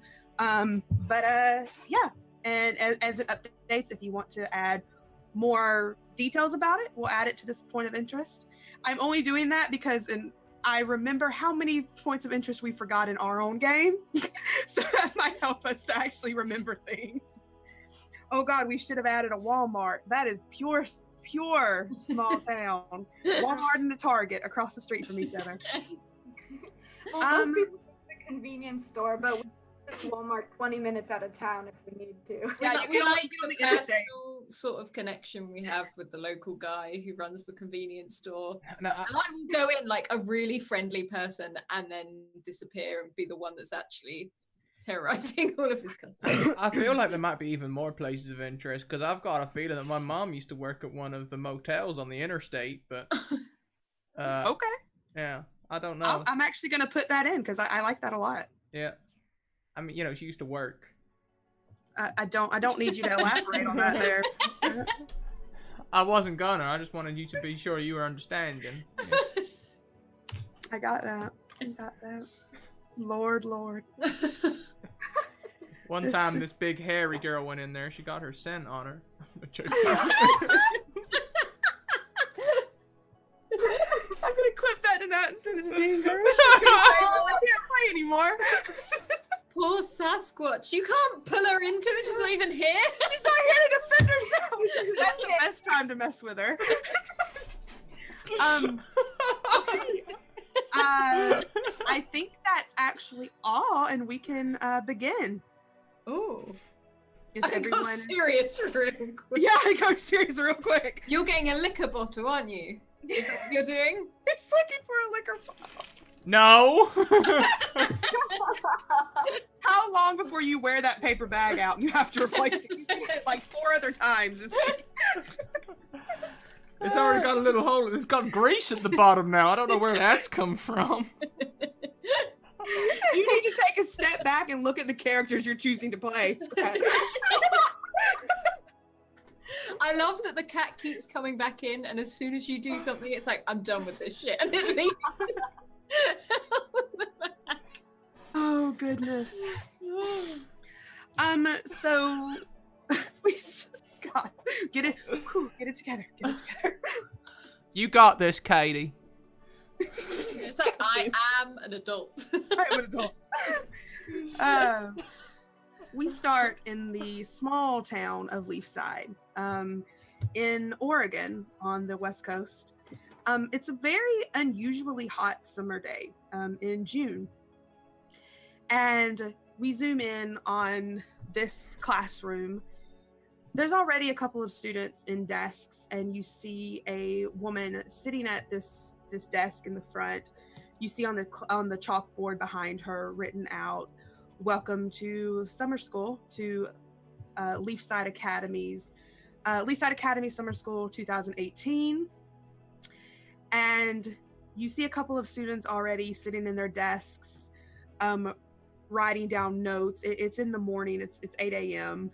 They're here on time. Would any of you be here early? No. I reckon I would. Yes. Oh, I turned up early. I bought my academy notebook and everything. I want to get some learning done. So we zoom in back to the very back in the middle, and you see Sandy. And how about you describe yourself for us, Sandy? Sandy is dressed fairly normally. Doesn't wear any of the dark clothing or anything like that on the sort of stereotype. She's just got a pair of jeans on that have got sort of just holes, not like fashionably done at the knees. This is generally there's holes all the way down these jeans. She's got big, heavy sort of boots on, a plain white t-shirt, and almost like a bomber jacket style thing going on. And she's got some things like tied around her wrist and stuff like that, but nothing of interest, not like from bands she's seen or anything. It's literally, I like that piece of material, I'm having it. So it's more collecting that sort of way. And she's got sort of a really short, straight pixie cut hairstyle, and she's just got her feet up on the table and waiting for everyone else to come in. Nice. We look around, and sitting beside you is this sort of like preppy looking blonde hair, gelled over looking kind of guy. He's chewing on his pencil, and you hear him sort of mumbling to himself. And then beside him is Elvis. And Elvis, describe yourself a little bit more in detail for us. I know that I can't afford the expensive haircut, so I got one of them bowl cuts so I can just do it myself. But I wear a cap to hide it so that it looks like a normal haircut. I think I get away with it most days. Now I'm sort of a little bit tight in these seats these days. I don't know why they keep making the seats smaller every year, but they seem to. But I can still fit in it okay, and I'm here to do some learning. I've got my concentration face on. I'm looking at the board and making out all the letters, and I got that tongue thing going on, and I'm thinking. But you know, I can make it all out okay, and I'm ready to do some. I'm ready to do some learnings. You know, I'm keen. In front of you, there's still a couple of desks empty, but as time goes on, a couple more students come in. About how late do you think you go, Quinn, before you walk in? Let's go only 5 minutes. Like, she made an effort to be on time today. Okay. Yeah, I think as you're walking in, this small boy about 5'2", his hair is sort of mussed up, and he's wearing sort of baggy clothes. As you're like walking in, he's not paying attention. He runs into you, and this is George. He goes, "Oh, I'm sorry, Quinn. After you." And he like puts his hand out to like welcome you into the room. So his hand, like, Quinn kind of like, she doesn't really know what to do. She's like mortified that she ran into somebody. So she's going to kind of like go to grab his hand and then kind of like jerk back a couple times. And maybe if he was holding anything when he ran into her, like kind of look at the ground like, oh, sorry. And then she kind of like walks past him and sits down. Yeah, you see him like walk in, and he looks around, and he immediately beelines for the desk and beside yours and sits down. Okay. And describe yourself for us, Quinn. Okay, so Quinn is I'd say she's like average height. So like I don't know, 5'5" maybe, and she has like a pixie cut, but it's like that very thin kind of wispy blonde hair that she's just kind of like. It looks like she woke up, rolled out of bed, brushed it, and didn't really like put effort into not styling it. She just like, her clothes are kind of like baggy and like not really. I keep trying to say organized. Coordinated is the word that I'm looking for. It looks like she just kind of like threw on like a long dress that's maybe like a little bit too big for her frame, and then like a cardigan over it or something. I know it's summer, but maybe the air conditioning is really high in here or something. Yeah. So that's just kind of how she is. Yeah, there's a little bit of chatter in this early morning classroom. You see back in the corner this girl or this person with long hair. As Morgan. Their hair's long and black, and they have their like face down. You see the slow rise and fall of their back. They're probably still asleep.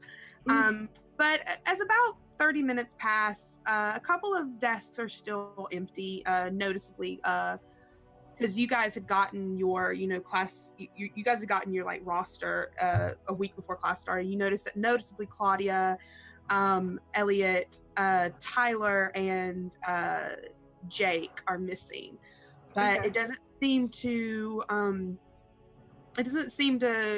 mess up Mrs. Donlin as she stands up, and she says, well, good morning, everyone. I'm glad that at least some of you could report on time to summer school.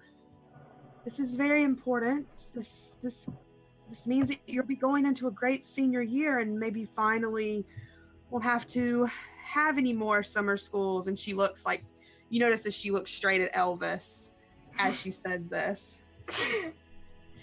And she turns around and she like holds up what you consider like this sort of general textbook. We'll be going over a couple of different subjects this next couple of weeks. We'll be doing a little bit of math, a little bit of science, a little bit of English, just touching on everything that some of you maybe didn't do too well at. And her eyes are still on Elvis this whole time as she says this. I'm trying real hard, Miss Donlon. She nods. First up, we're going to have you all get to know each other. Most of you do. You're all about the same classes, I believe, but I'm going to split you up, and we're going to go down to the library. We're going to have a little getting to know each other activity. And she pulls out this piece of paper and she reads it off. And she goes through a couple of groups and she reads off Quinn, Sandy, Elvis, Claudia, Morgan, the five of you. Claudia's not here, it seems. Maybe she'll be here later. The five of you are going to be in a group. You can head on down to the library. Sandy will sort of just stand straight up, like same old, sort of swing her legs off of the desk, stand up, and just walk out of the room, not really glancing at anyone. She knows that she's been here for so long. She watches as you leave. She says, "Your group number 3. Yeah, number 3. What group number am I again? 3. I was paying attention, I promise. 3. Like Sandy shouts. She's out the room, but she shouts. I think Sandy's mad at me. Elvis is fine, but 3. Come on. Okay. Your group number 3, dear. You'll find your stuff. It's all right. Get you a sticker. I'm ready. No, it's all right. I'm ready. Group number 3. That's 1, 3, 4. Yeah, got it. 1, 3. 3, 2, 3. Let's go. Number 3. I'm ready. Oh, no. Just like the dollars for the same price as the liquor. $3. Yep, free. Got it. Morgan sort of like wakes up and sort of a snort, and they like look around and hearing Elvis say all this, they look at you, Quinn, and they're like, was that for me? Quinn is kind of like nervous, like she kind of walked in late and isn't quite sure what's going on, and she's like, Mrs. Donlin, I'm sorry. Could you repeat that again? Yes, dear. You, Morgan, Sandy, and Elvis and Claudia. Yeah. Okay. So Quinn is like, okay, yeah, like it's us. Let's go. Yeah, Morgan like gathers her things up and sort of like waits for you to take the lead as they follow after you. And so Sandy, you are out in the hallway and you know this school very well, and this is a very pretty prominent, nice sort of academy. It's not a private school, but it is one in this like small town that prides itself on like good grades and on, you know, student participation, student attendance. It's a very, very well-known academy. The library takes up a whole second floor. And as you're climbing the stairs up to the second floor, I assume that's where you're going. You're going straight to the library. Yeah, I've literally got my hands in my pockets and I'm just strolling in that general direction. Yeah, it's a familiar path that you follow. You are going up there and you open the doors and nothing in this library, I mean, you've been here for, you know, about 5 years. Nothing in this library has changed. And you walk in and Elvis, you probably catch up with her after a couple of minutes. So what are we exactly doing, Sandy? Are we doing, she said math and science, is that what we're doing right now? Are we doing both of those simultaneously? She just sort of looks, she's like, we do this every year. I got my notepad ready this time. I got a calculator. That's, yeah, well, you don't need the calculator right now. We're going to sit and we're going to get to know each other. Oh, right. You see one of these, chair. You see one of these big round tables, and there's already another group at another one, but this one has a big 3 written on it with like a couple, with 5 different like packs of papers at the different chairs.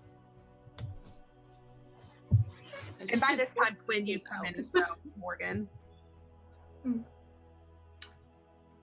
All right. So Quinn is going to kind of sit down wherever they're kind of like, or like follow them to kind of wherever they're going to sit, and is just kind of like looking from face to face, like trying to figure out kind of what to start, like what to do. Yeah, I think Morgan sort of sits in between Sandy and Quinn, and doesn't really like look up to make eye contact with Elvis. Just sort of keeps their eyes down and opens up this folder and like looks through these loose leaf sheets of paper. And there these like folders are in front of each of you as you sit down. The only place that's empty is where Claudia would be sitting. Well, yeah. I guess I'll open my folder. Yeah, and what's inside is sort of like what you would consider a syllabus. It has your schedule for these next couple of weeks in class, and it has sort of like this, what you would consider a scavenger hunt. Sorry. And you get... Did you say a silly bus? I swear to God. Scrap. This is why you come back every year. This is why you're here for 10 years. And it has what, and probably Sandy, you get the idea like this is Mrs.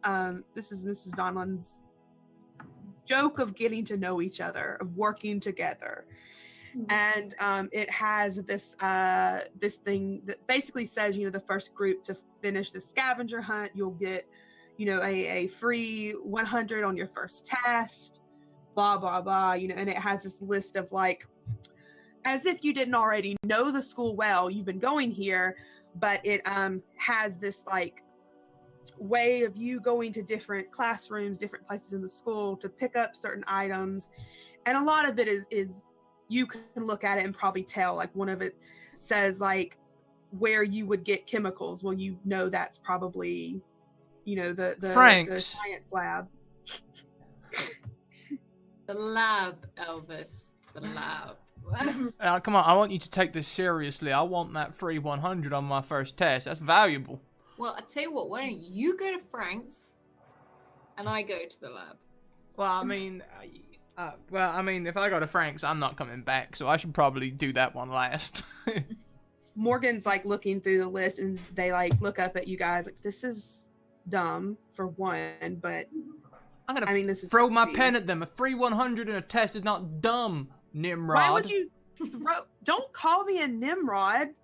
I want a free 100 too. Well, but there you go then. Don't Sandy, take this seriously, like- please. Every year. Like an head on the table. They like go down the list and they're like, where you can get chicken nuggets. Well, that's clearly the lunchroom. Are we supposed to bring the stuff back to her? Does she just want lunch? No, that's KFC, isn't it? I think it's we have to stay in the school Oh. grounds, Elvis. Well, I mean, I think I've got some liquor somewhere. Maybe in my locker. Does she know about the liquor in my locker? Don't give the teacher liquor? What? Well, she's asking for chemicals. I know all about setting up a still and everything and making that science. If you know about setting up a Science. still, why are you going to Frank's? Why not just make your own? Well, I do make my own, but last time I tried it, I near went blind. This is both in character and This is just Strat letting you know about his day-to-day life. And Sandy is killing herself laughing. Well, I guess we can and like at this point, as one other group is coming in, another one is leaving the library as if they're starting on their little hunt. I mean, I guess this is all she's going to want us to do today, right? And I'm not complaining. It means that we don't have to do any actual work. Oh yeah, okay, but let's do it nice and quick. Let's get it done. Get our free 100, and then we can slack off the rest of the day. Yeah, sure. First thing is, and she like reads it off, and the first one is a chemical from this place, and you know, you've already said that'd probably be the lab. There's one that leads you to the lunchroom. There's one that leads you to the teacher's lounge. There's just various places all about various places all around the school grounds. Where to first? Gonna be in the same, like I'm sort of muttering under my breath, it's gonna be in the same place as it has been every year. How many times have you been in summer So school? you guys have been in summer school for a long time. Like, don't you guys know where this stuff is? And she's kind of talking to Elvis and Sandy. Yes, we have both been here before, and yes, I know where these things are, and no, Elvis does not. I try real hard though. I put a lot of effort He in. does try real hard. He really does. Like it, yeah. Well, I mean, at least you try, I guess. We should probably go. They already got a lead on us. They were really excited, and I don't like when smart people are excited. Well, I mean, we could just sort of like, you know, sabotage them a little bit. So- Or we have someone on our team who knows where everything is, so we could just follow her. yeah, Well, but yeah, we could do sabotage that, is but, really I fun. mean, I always try and find all the things, and I'm never much help. But I could certainly go over to the other team and distract them. Okay, Elvis, elaborate. How are you going to distract them? Well, there's lots of ways.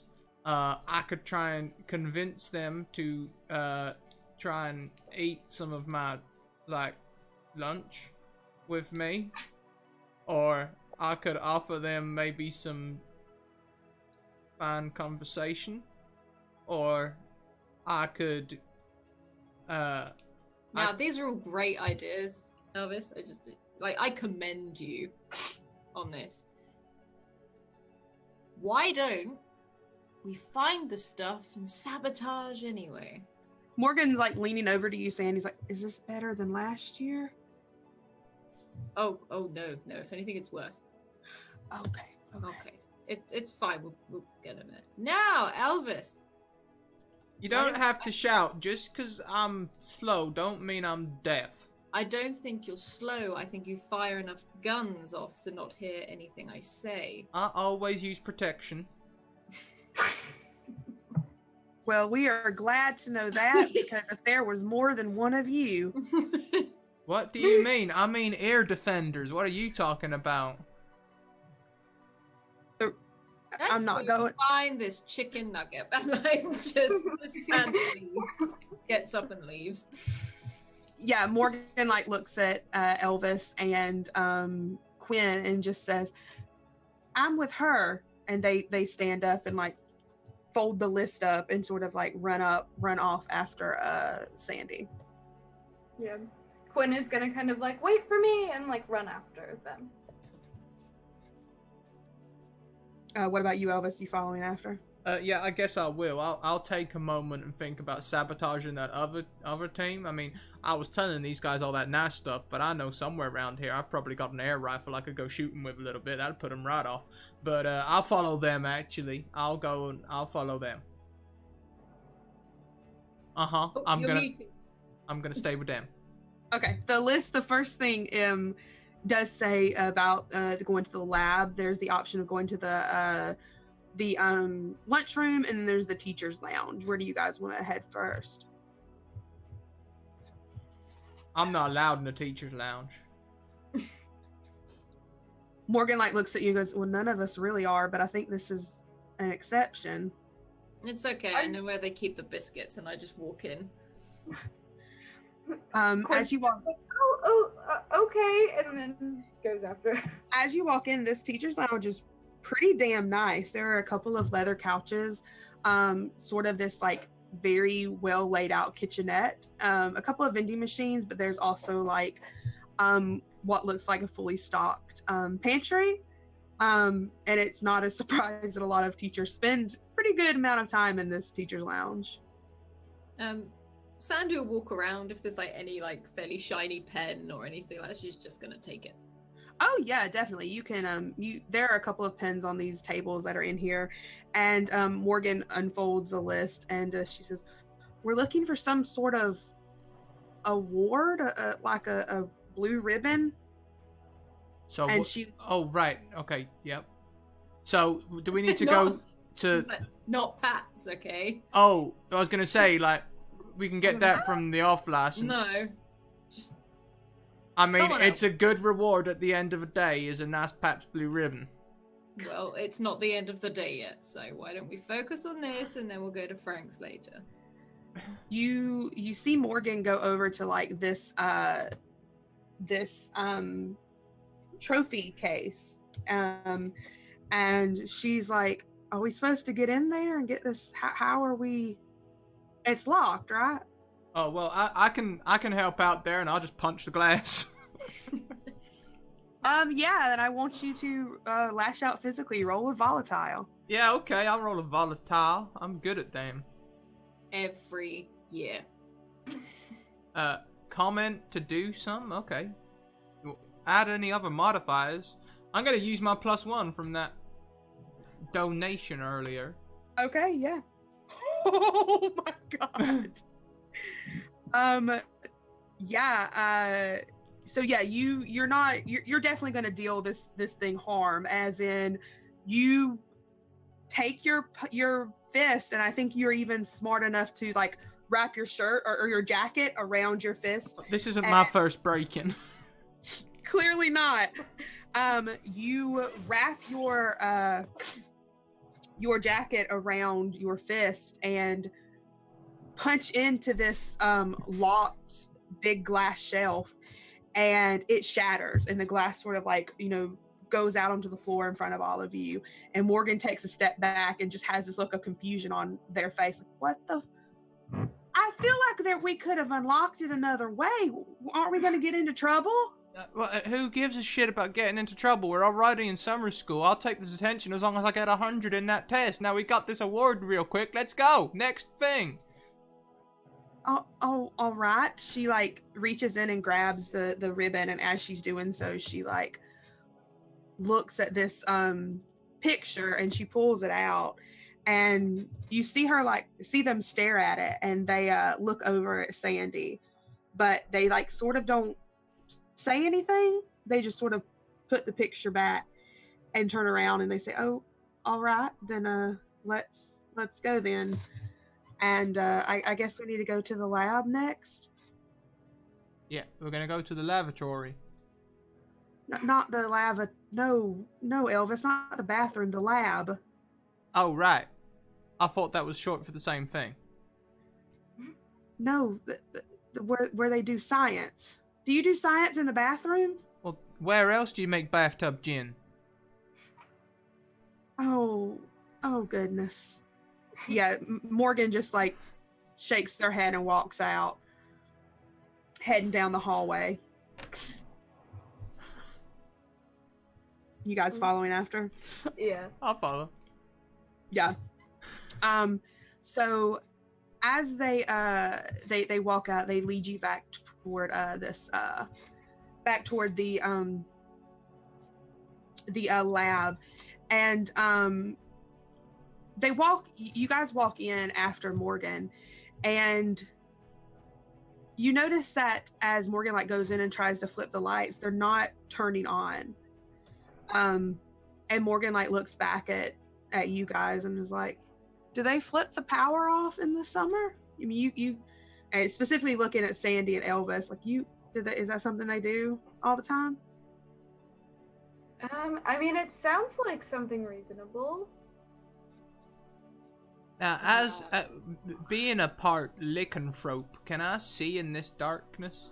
It's not like dark that you can't see. The sun's out. Oh, so right. like Okay. there's lights coming through the windows, but it's just, and you would know that like it they've never turned the power off before in the other summers you've been here.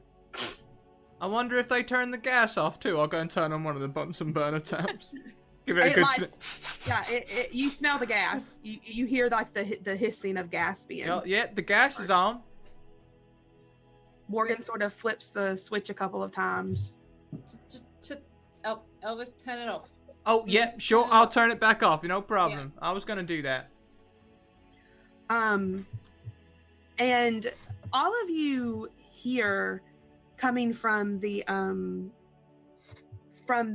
like sort of the supplies closet in here, you sort of just hear this like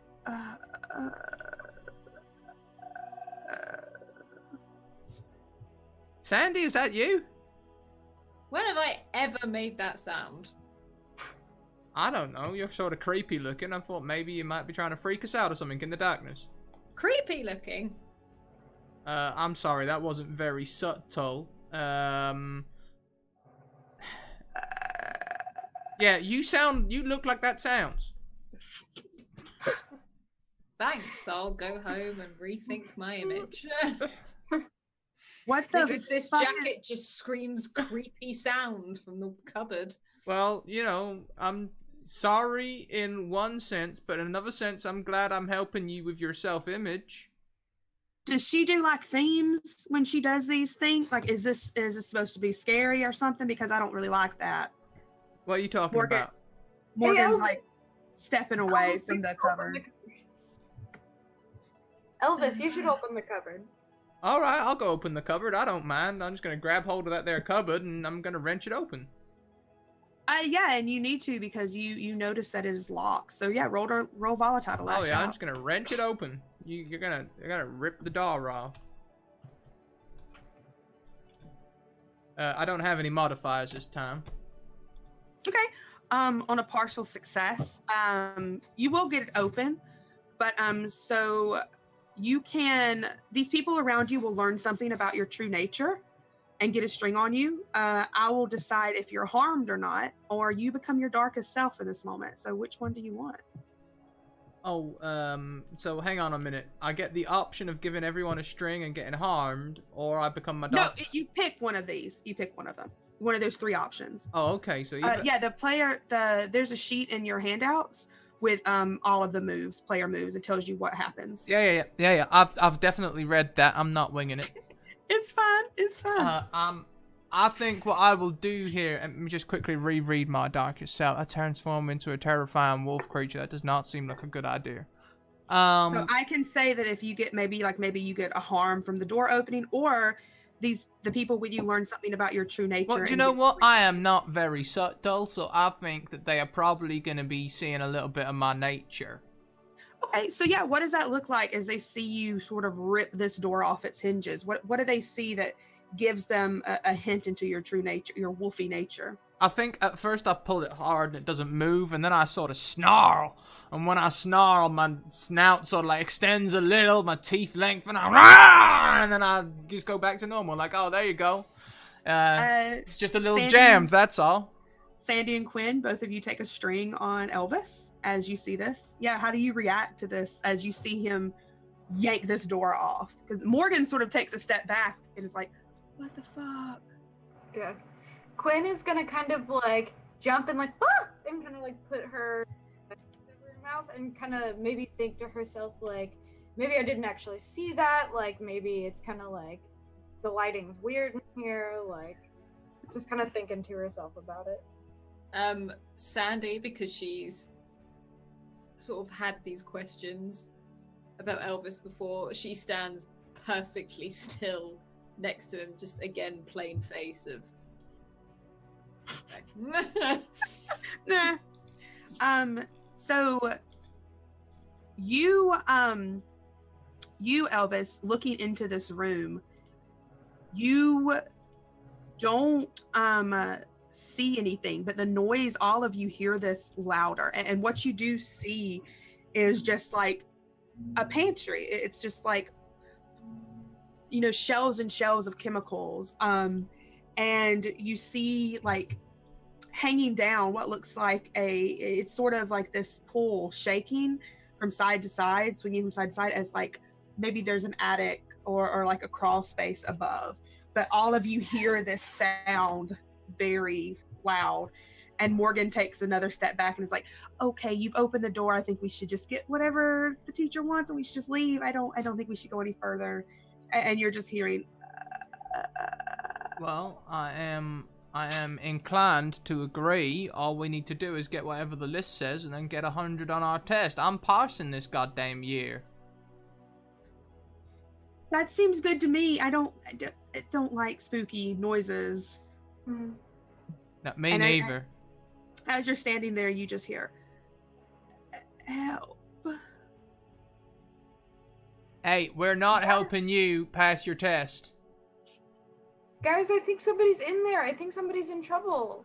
No, they're just trying to put us off. This is exactly what I was going to do to try and distract the other teams. All we got to do is get our stuff, and we got to go and get ourselves a parse. Oh, hang on, let me have a look. And I just go up there. I'm literally, hello? Help. Help, what? Need more information. Where are you? I don't know. It's dark. Help, please. Morgan is like reaching out and grabbing your shoulder. I don't think we should help them, Sandy. Nope. Trust me, nothing else bad can happen to me. Like, she's just very just like, it's fine. What's the worst they could do? I mean, hurt you? Or stop you from getting that pass on your test. Okay, I think that's the least of our worries right now, Elvis. Are you kidding me? I don't think your heart is in this scavenger hunt.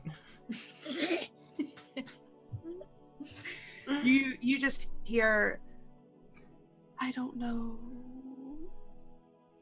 The answer to the test. See, there. I'm telling you. Elvis, a second.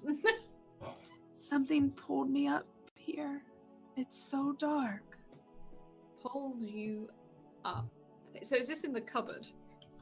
So you're in the cupboard. You've especially, Sandy, walked further in the cupboard, and like I said, you see like this sort of crawl space or maybe an attic above with like this pull string just swinging side to side, and it's dark in here. There's no light. Like when Morgan came in, they couldn't get the light to switch, even though the gas was on. Elvis investigated the electricity wasn't on in this room. I reach into my pocket and I pull out a lighter, Mhm. and I literally just, it doesn't give much light, and I sort of hold up to things like, As you light your lighter, I need you to roll to keep your cool. okay. Because all of you see this, and it's right there specifically on you, Sandy. Okay. You see this sort of figment, this like phantasmal force. You see this phantasmal force shoot out toward you, and it sort of engulfs your body. And roll to keep your cool and act despite fear. Name what you're afraid of before you roll. What you're afraid of this thing could do. What am I rolling for this? Sorry. You'll be rolling cold. But tell me what you're afraid of that this thing could do first. I think the only thing she's really afraid of is that she's gonna find someone else like her in Okay. here, and it's not gonna be someone who just wants to have fun or get on with stuff. Okay, yeah, roll cold.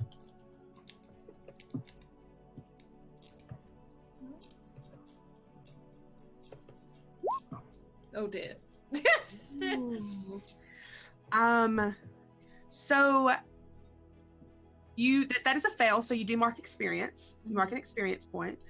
As this thing rushes past you, you guys all see this.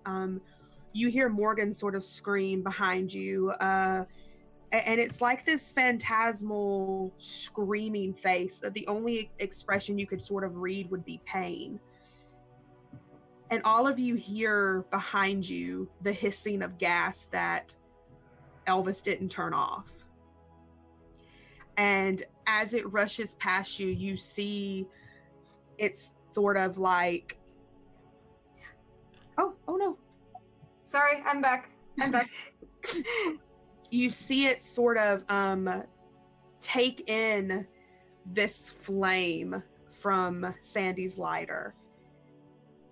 And it's almost in slow motion as it rushes into this room, and you guys barely have enough time. I'm going to let you all roll to get away, but it's heading straight for that little bit of gas that's leaking out.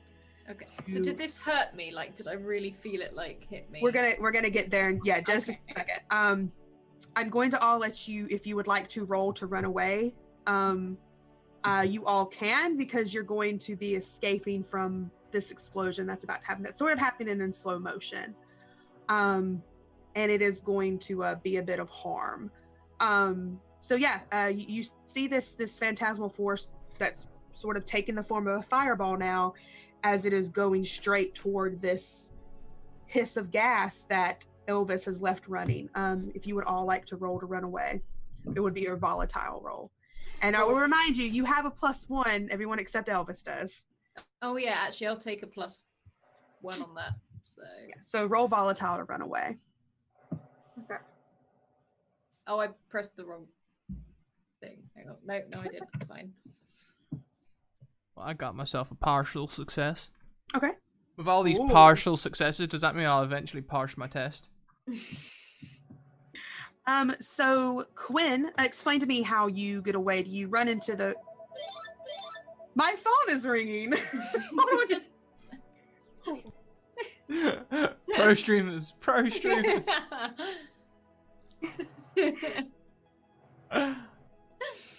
everything's okay.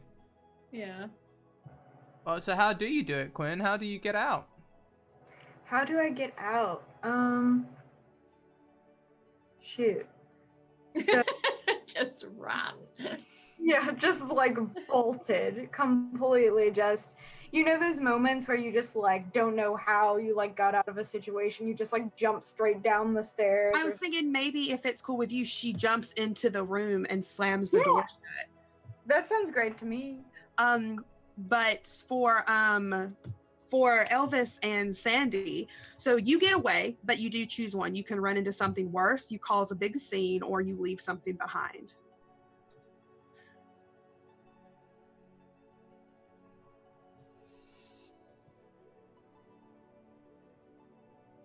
Can you repeat the options? Yeah, you run into something worse, you cause a big scene, or you leave something behind.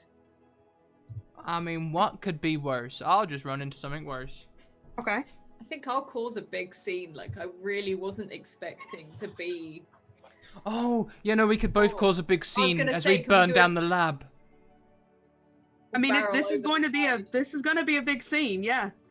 Yeah. Yep. The two of you, you're able to like run out into the hallway. You're not exactly sure how it happens. And like I said, this is a very quick, rush of an explosion.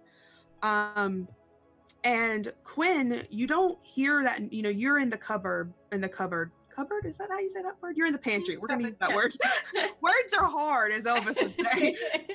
They are hard. You're in this pantry, and you're not hearing that "help me." You're not hearing that noise anymore. And you look around, and it's dark in here. What are you doing? Oh, I don't like this. You do hear this sort of, as this happens after like a beat, the fire alarm begins to blare, and you see like the strobe light from underneath the door, going off as it has been, been triggered. Okay, so the explosion kind of happened. Is it like gone now? Like, Yeah, from what it was just like this quick like whoosh of fire. Yeah. okay. So Quinn is going to kind of like crack open the door and kind of like look back out to see like kind of what's going on.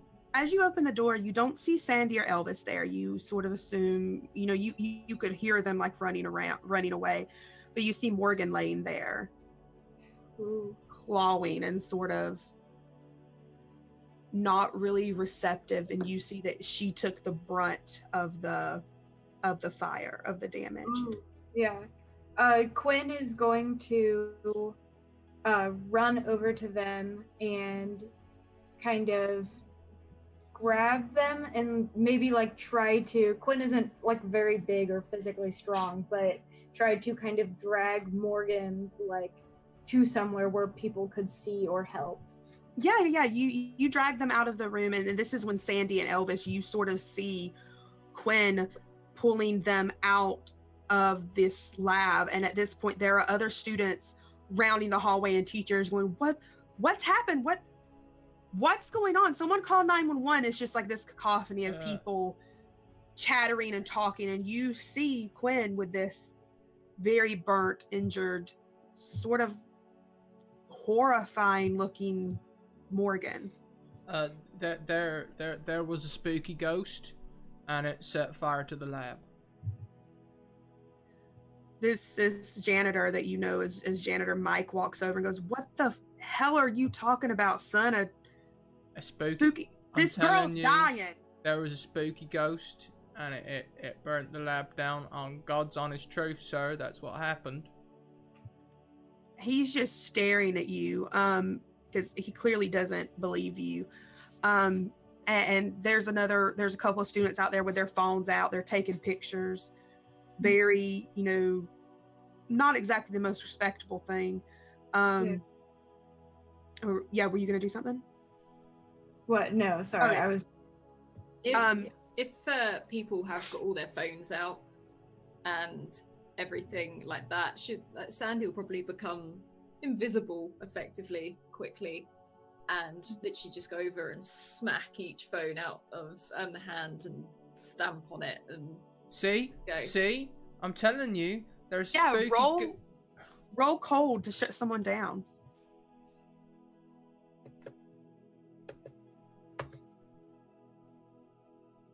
That is it gonna go?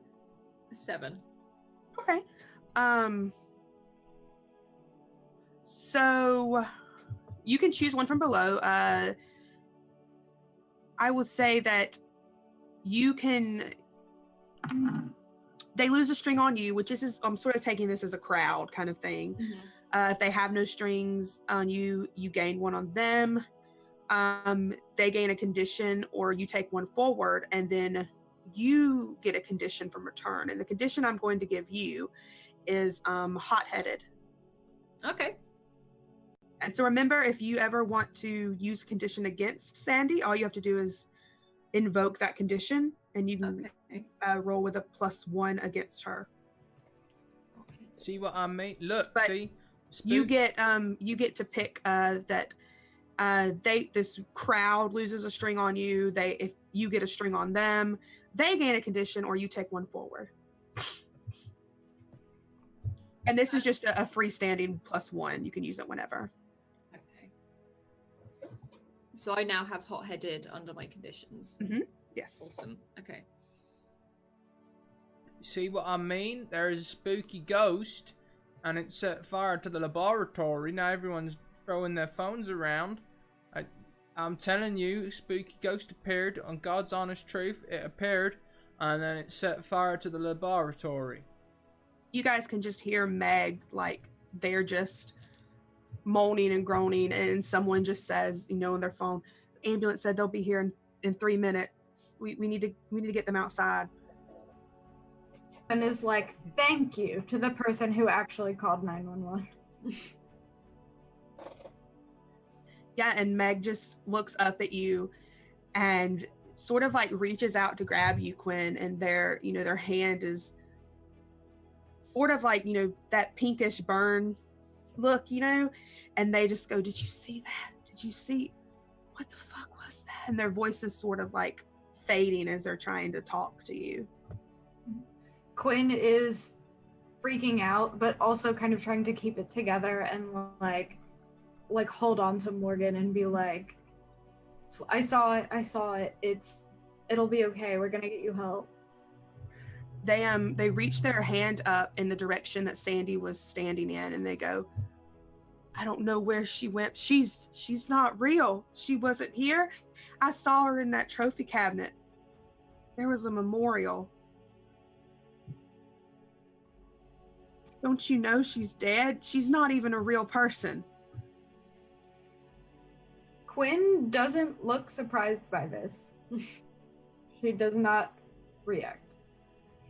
Yeah, and the fact that you're not reacting makes Morgan's eyes go big, because most nobody else is reacting either. They seem to be sort of more shocked that somebody set the lab on fire, and they all seem to be sort of staring at Elvis. Why is everyone looking at me? I didn't set it on fire. I'm telling you, there was a spooky ghost. You said there's a and this is the janitor like steps forward to you. There's no such thing as ghosts, son. We need to get you to talk to look at these phones the that have been principal. everyone. No one just drops their phone like that. Come on now. Sandy at this point, because she, as much as she's quite sarky and she doesn't like people sort of being mistreated, as it were, she goes over to one of the desks in the lab. If there's anywhere there's any papers, she's just going to start throwing them up in the air. Hey, come on! Yeah, the janitor sort of leans over and looks, and you see his eyes go wide. Mister, I don't believe in ghosts. You trying to pin this shit on me? What the fuck is happening? He And just like she will get real close to the janitor, like again can't see, and just blow in his ear. And just be like, now leave. Yeah, I'll let that happen. Yeah. He sort of like backs off really quickly, like takes a step, and you see his eyes go even wider, and he looks at all the students and he says, we need to get her to an ambulance. And you see he's like shaken by what's happened. I believe they prefer them. When you say that, he just goes, yeah. We'll get them to. I know it might not be the moment, but I understand these things are important. Oh, all right. And he looks at a couple of students, and he looks at Quinn. What's their name? Who is this person? What were you even doing in here? We were doing a scavenger hunt for summer school. And Oh, so you are the summer school students. yes. Look, I'm wearing a college hoodie. I'm supposed to be here. I know who you are, son. Yeah, you're supposed to be here. I was supposed to be here. And he's already like helping a couple of students try to get Morgan up, and you can tell that it's causing Morgan more pain than anything. But you do hear in the distance finally the sound of sirens, and you can tell that like a couple of students run off as if they're going to go, get the ambulance to get them into this hallway to get Morgan up. And Sandy, it's you that, as you're in this hall, in this, coming out of this classroom, that you sort of hear this laugh in your head that just goes, I got you, didn't I?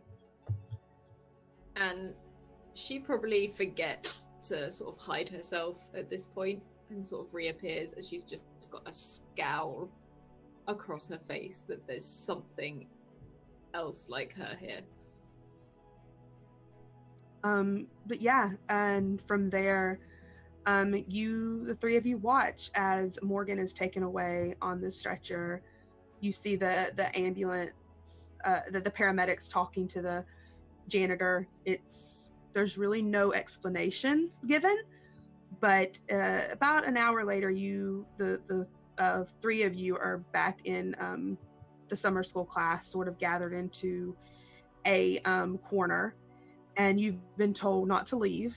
You still got hours left in the day anyway, but the teacher, Mrs. Donlin, isn't there right now, and you sort of have been left on your own, and you can hear all of the students in here talking about what's happened, and you see them sort of cutting their eyes over at the three of you in the corner, but not really making up, any kind of movement to come speak to you.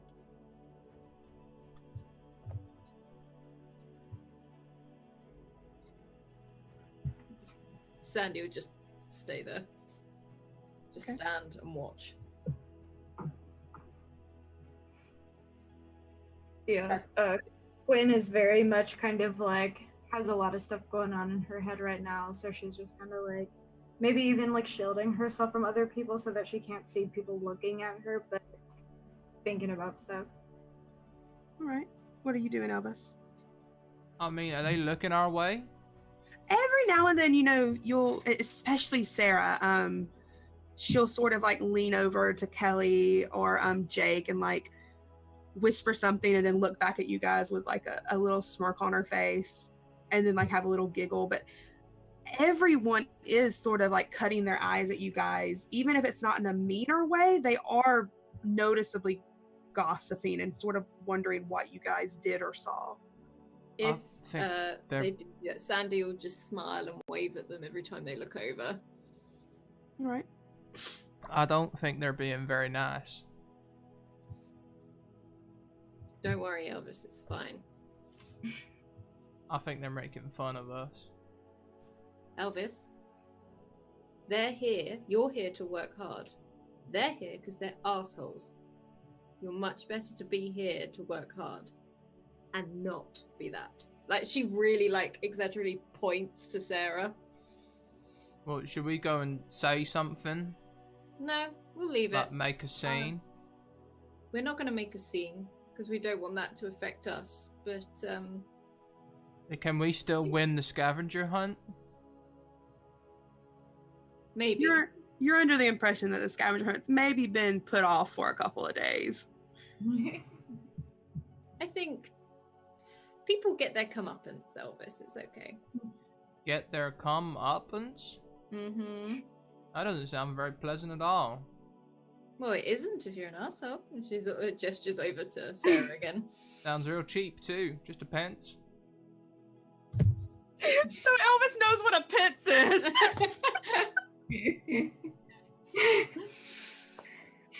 After a moment, George walks up to the group of you, and he's like, got his hands in his pockets, and he looks at you specifically, Quinn.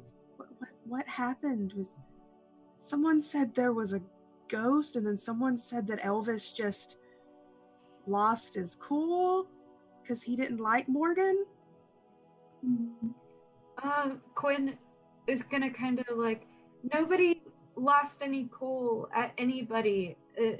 We went into the pantry looking for, there was this noise and we wanted to see what it was, and we went to to check it out, and I don't know, everything happened so fast. There was just thought I saw something, and then there was like an explosion, but nobody hurt anybody on purpose. It just kind of happened. He like looks over at you, Elvis, and it's not that he seems doubtful. He seems sort of like a good word would be like he seems genuinely frightened of you. And he just like looks back at Quinn. I mean, you know, everyone thinks that Morgan was here because Elvis got them in trouble anyway, and people are saying that Elvis was trying to get revenge on them. That's not what happened, right? That's not what happened. No, it's not what happened. We were just trying to see because the lights wouldn't turn on, so we used the lighter, and then things got weird. What if Morgan dies? I don't think they'll die. They were still alive when the ambulance took them away. They sort of like George like just gets a sort of like a sad look over their face for a moment. Dying here has to be probably the worst kind of thing, right? Who wants to die in school? Yep. Yeah, no, that'd be pretty awful. Yeah, it's pretty shit. Oh, do you know someone that died in school, Sandy? Yeah. Yeah, but it's fine, you know. Yeah, it's fine. And she just sort of looks the other direction, sort of glares back at where Sarah is. Well, I mean, I'm just glad that you didn't actually do anything bad, Elvis, I guess. Yeah, Morgan probably didn't deserve to be attacked. I don't really know them, but Shit, they seem no pretty one cool. attacked no one. So it was a ghost then. You guys are really saying that. I've been to hell with this. I'm getting out of here. And Elvis is gonna start storming off. Roll to run away. How do I do that? Volatile.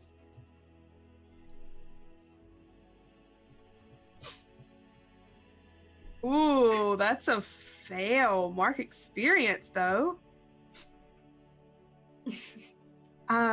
As you are going to leave, you run straight into Mrs. Deidre Donlin. She sort of catches you by the shoulders and goes, "What, Elvis? Are you all right? You seem a little." No, I'm not alright. I'm gonna head over to the shooting range and shoot off some rounds. That's what I'm gonna do.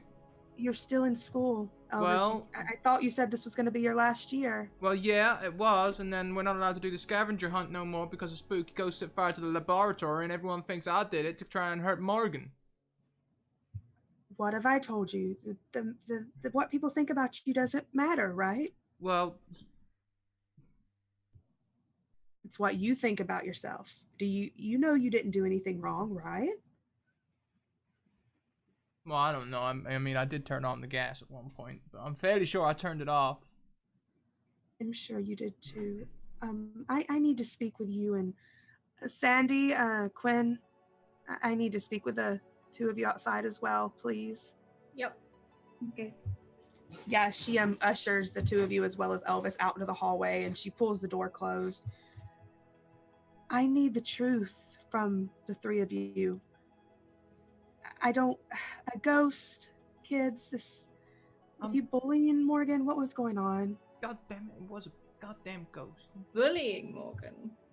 Maybe it wasn't a ghost, but we thought we heard somebody in there. And they were asking for help, so we went in looking for them. And then I don't know. We thought we saw someone, and then the explosion happened. Kids, this is bad. This looks bad for you. Morgan is in a coma. They may not come out of it. And she scratches the back of her head like she's very nervous.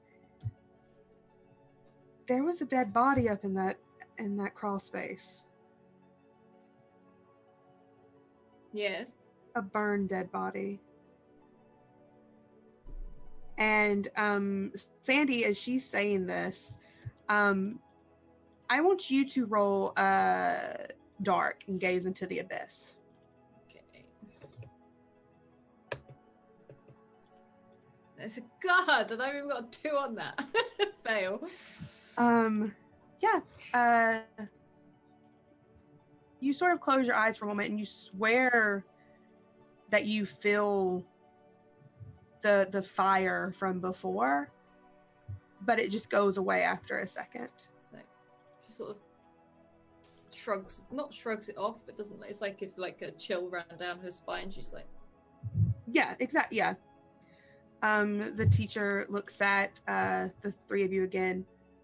The police want to question you, and I'm trying to hold them off. They can't question you without your parents. Elvis, they can question you, but I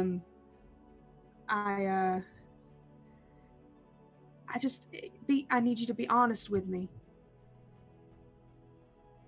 Quinn already told you what happened. You had heard a nothing? voice. Something happened. Boom. It was a goddamn Why did you- ghost. Why'd you turn the gas on, Elvis? Well, because the lights weren't working, I thought I'd test to see if the gas was working or if everything had been turned off. Look, I can help out as much as I can. I can try to be your advocate, but this just doesn't look good for none of you. I had the lighter. He turned the gas off, and I had a lighter. I thought I turned the gas off. And Quinn, you saw all of this. Yeah, I saw all of it happen. In a way, I'm glad no one else was hurt, but just them being hurt, it just looks bad, especially with Morgan's reputation. Anyway, come on, you three. They want to speak to you. She sort of like gently pats Elvis on his back. Get off of me. I'm trying to help you. I really am. Call me a liar. She gives you all like the sort of the weakest smile she can muster, but ushers you out to like the front of the school where like sort of the office area is, and there are a couple of plainclothes detectives there, and one of them steps out as she leads you inside, and he's this average looking man, sort of like a beer gut, and he's got a toothpick in his mouth, sort of thin in hair, and he steps out and he says, I'm Detective Rodriguez. It's nice to meet all of you. Can't really get too in depth right now without permission from your parents. I've been told I can speak to you though, and he looks at you, Elvis. Yeah, sounds about right. Hi, Rodriguez. How you doing? I'm guessing this isn't my first run-in with Rodriguez. Yeah, probably not.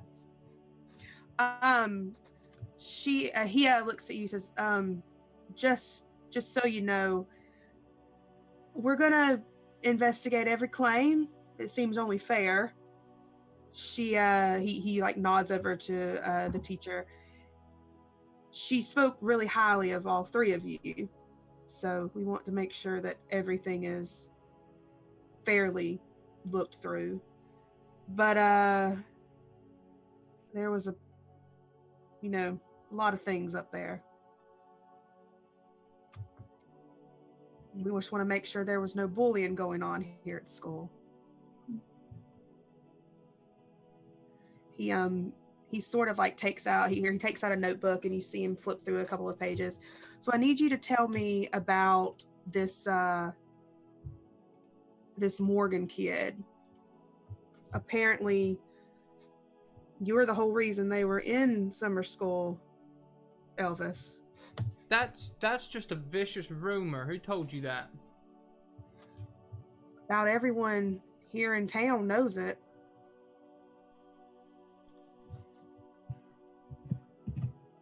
Apparently, you got them into some trouble. They were the whole reason you were here too. A lot of backbiting. Two of you arguing a lot. We didn't hardly argue at all, in fact. As it happens, we got in maybe a little trouble, but nothing to do with being stuck at school. We just, we just got a little bit, we got a little bit rowdy one night out having some fun, that's all. What kind of fun? Well, we were just, like, messing around and stuff, hunting. What do you hunt, Elvis? Oh, shit, I don't know. Whatever them little tasty things are with the webbed feet and the beaks. Ducks? They're sort of bigger than ducks. Oh, all right. Geese? Nah, they're not like geese. Geese are mean little bastards. I wouldn't try and take on one of them. Oh, that's besides the point. Anyway, listen, I just want you all to get a fair shot in this. He looks over at Sandy and Quinn. I can't take you guys in. I'll need your parents to contact me as soon as possible, but Okay. what was that supposed to mean? Just, yeah, that's fine. All right. I will let them know as soon as possible. He sort of nods, just eyebrow raised, still sort of questioning, but he doesn't, go any further. I want this figured out. We can't have this kind of reputation that students get harmed here. Leafside Academy is one of the best in the state, and I'd like to keep it that way. But we're going to figure out what happened. Till then, he looks over at Mrs. Donlin, says, I think you should take them back to class. I think they have some learning to do. We'll be in touch, though. And she nods and watches, and you guys watch as he turns, sort of talks to what you know as your principal, vice principal, that kind of person. And she looks at all three of you and says, well, you heard him. Let's go back and maybe finish the scavenger hunt on another day. I was winning that scavenger hunt. You were, Elvis. I bet you were. She leads you back to the classroom, and as you're all coming in, she sort of like, puts you back into your, lets you go back to your seats. She sits back down at the desk and just looks at the class. We're going to have a little bit of just quiet work for the rest of the day. I think everyone needs that after the events. And sort of lets everything go on its own. And it's Sarah who stands up and walks over to you, Sandy, and sort of like squats down in front of your desk and puts her hands like this. So I bet you didn't know me and Morgan were pretty close, did you? And she sort of looks around him and is like, no. They sent me a message before whatever the fuck you did to them happened. Why was there a photo of you in the teacher's lounge that said rest in peace? And she sort of leans forward, like right on the desk. Like, wouldn't you like to know? And yeah, I think we'll leave it at that till next time. Awesome. Yeah. Goddamn police officer, can we get this over with? I'm gonna enjoy this system. I'm gonna enjoy this accent. We rolled a lot more than I thought we would. You guys Yeah. are setting up really good rolls, so I was very happy with that. Yeah. It probably won't end this short every other time. I just wanted to make sure we didn't get into too much. Oh, before- yeah. Without Sasquatch. Yeah, we without need our Dingo. Sasquatch. And also, like I say, this was supposed to be a session 0, so just doing a little bit of play to get used to everything. Yeah. Worked You guys well. did so good. Oh, it was so much fun. Yeah, it was really fun. I like this cast. Yeah. I'm Yes, excited for sure, for yeah. this Sasquatch to join in too. Yes, I'm ready for that. That thing. Remember to call her Claudia and not Sasquatch, because I will call her Sasquatch. The thing is, I've played with Dinky before, and I know she's going to bring a lot of ridiculousness. And Katie, you'll know this as well. She's also probably going to bring a lot of the hot with her as well. Oh Am I yeah, right? she'll. Well, I don't know. It matters on what character how she wants to play this Sasquatch. So we'll see. Yeah, we'll see. Yeah, because she's not told me anything about what character, like what thematic character she's going towards. So we'll see. If it's a Sasquatch, that'd be Sassy Sasquatch. We'll see. We'll see. Anyway, cool. But yeah, if we want to go around, I'm so bad at doing outros. You want to take over again, Scrat? Yeah, sure. If you want, I'll do that. You can do it. Why don't we start off with the wonderful Meg? Meg, how did you find today? What was your favorite part? And where can we find you online? Who are you? All that good stuff. Okay. So start out kind of talking about what I liked about today. I don't know. It was really fun. I enjoyed this, and my favorite part was, I don't know, like there was a lot that I enjoyed, but let me think. Probably I wasn't expecting the spooky element, so probably when we first walked into the room, like, the noises started happening. So I wasn't expecting like that to happen. So I was like, ooh, like there's something good going on here. So that was really fun. Anyone can find me at my Twitter, Pishkinbon, which is spelled right there for you guys. And I'm currently not really doing a whole lot else besides this stream. I'm usually like running like kind of a campaign log for my D&D party, but I'm kind of like between games on that right now. So sorry to hear that. Glad to fill in. I'll link your stuff in the chat whilst we hear from Alice. Yay, Katie, you're finally my DM. Finally, and I love it. I love the scary sort of element to it. I really like already. I didn't think I would, considering I made her on a whim. I just want to fight Sarah already. Like, I just really want to fight her, and just. That's my favorite part. I love taking those little details. Yeah, it's literally like I feel suddenly like I need to protect Elvis, and I just want to punch Sarah in the face or do something 10 times worse to her. I have no other options. Yeah, I absolutely love this. I'm White Rabbit Pick on Twitter. You will find me over here. I run our Cypher System game Eden on Wednesdays. I also run our Eberron game. And I also run what I did earlier today is our viewer game, which is Argo 37 D&D in space. So yeah, it was really, really awesome, and thank you so much for doing it. I'm really looking forward to this.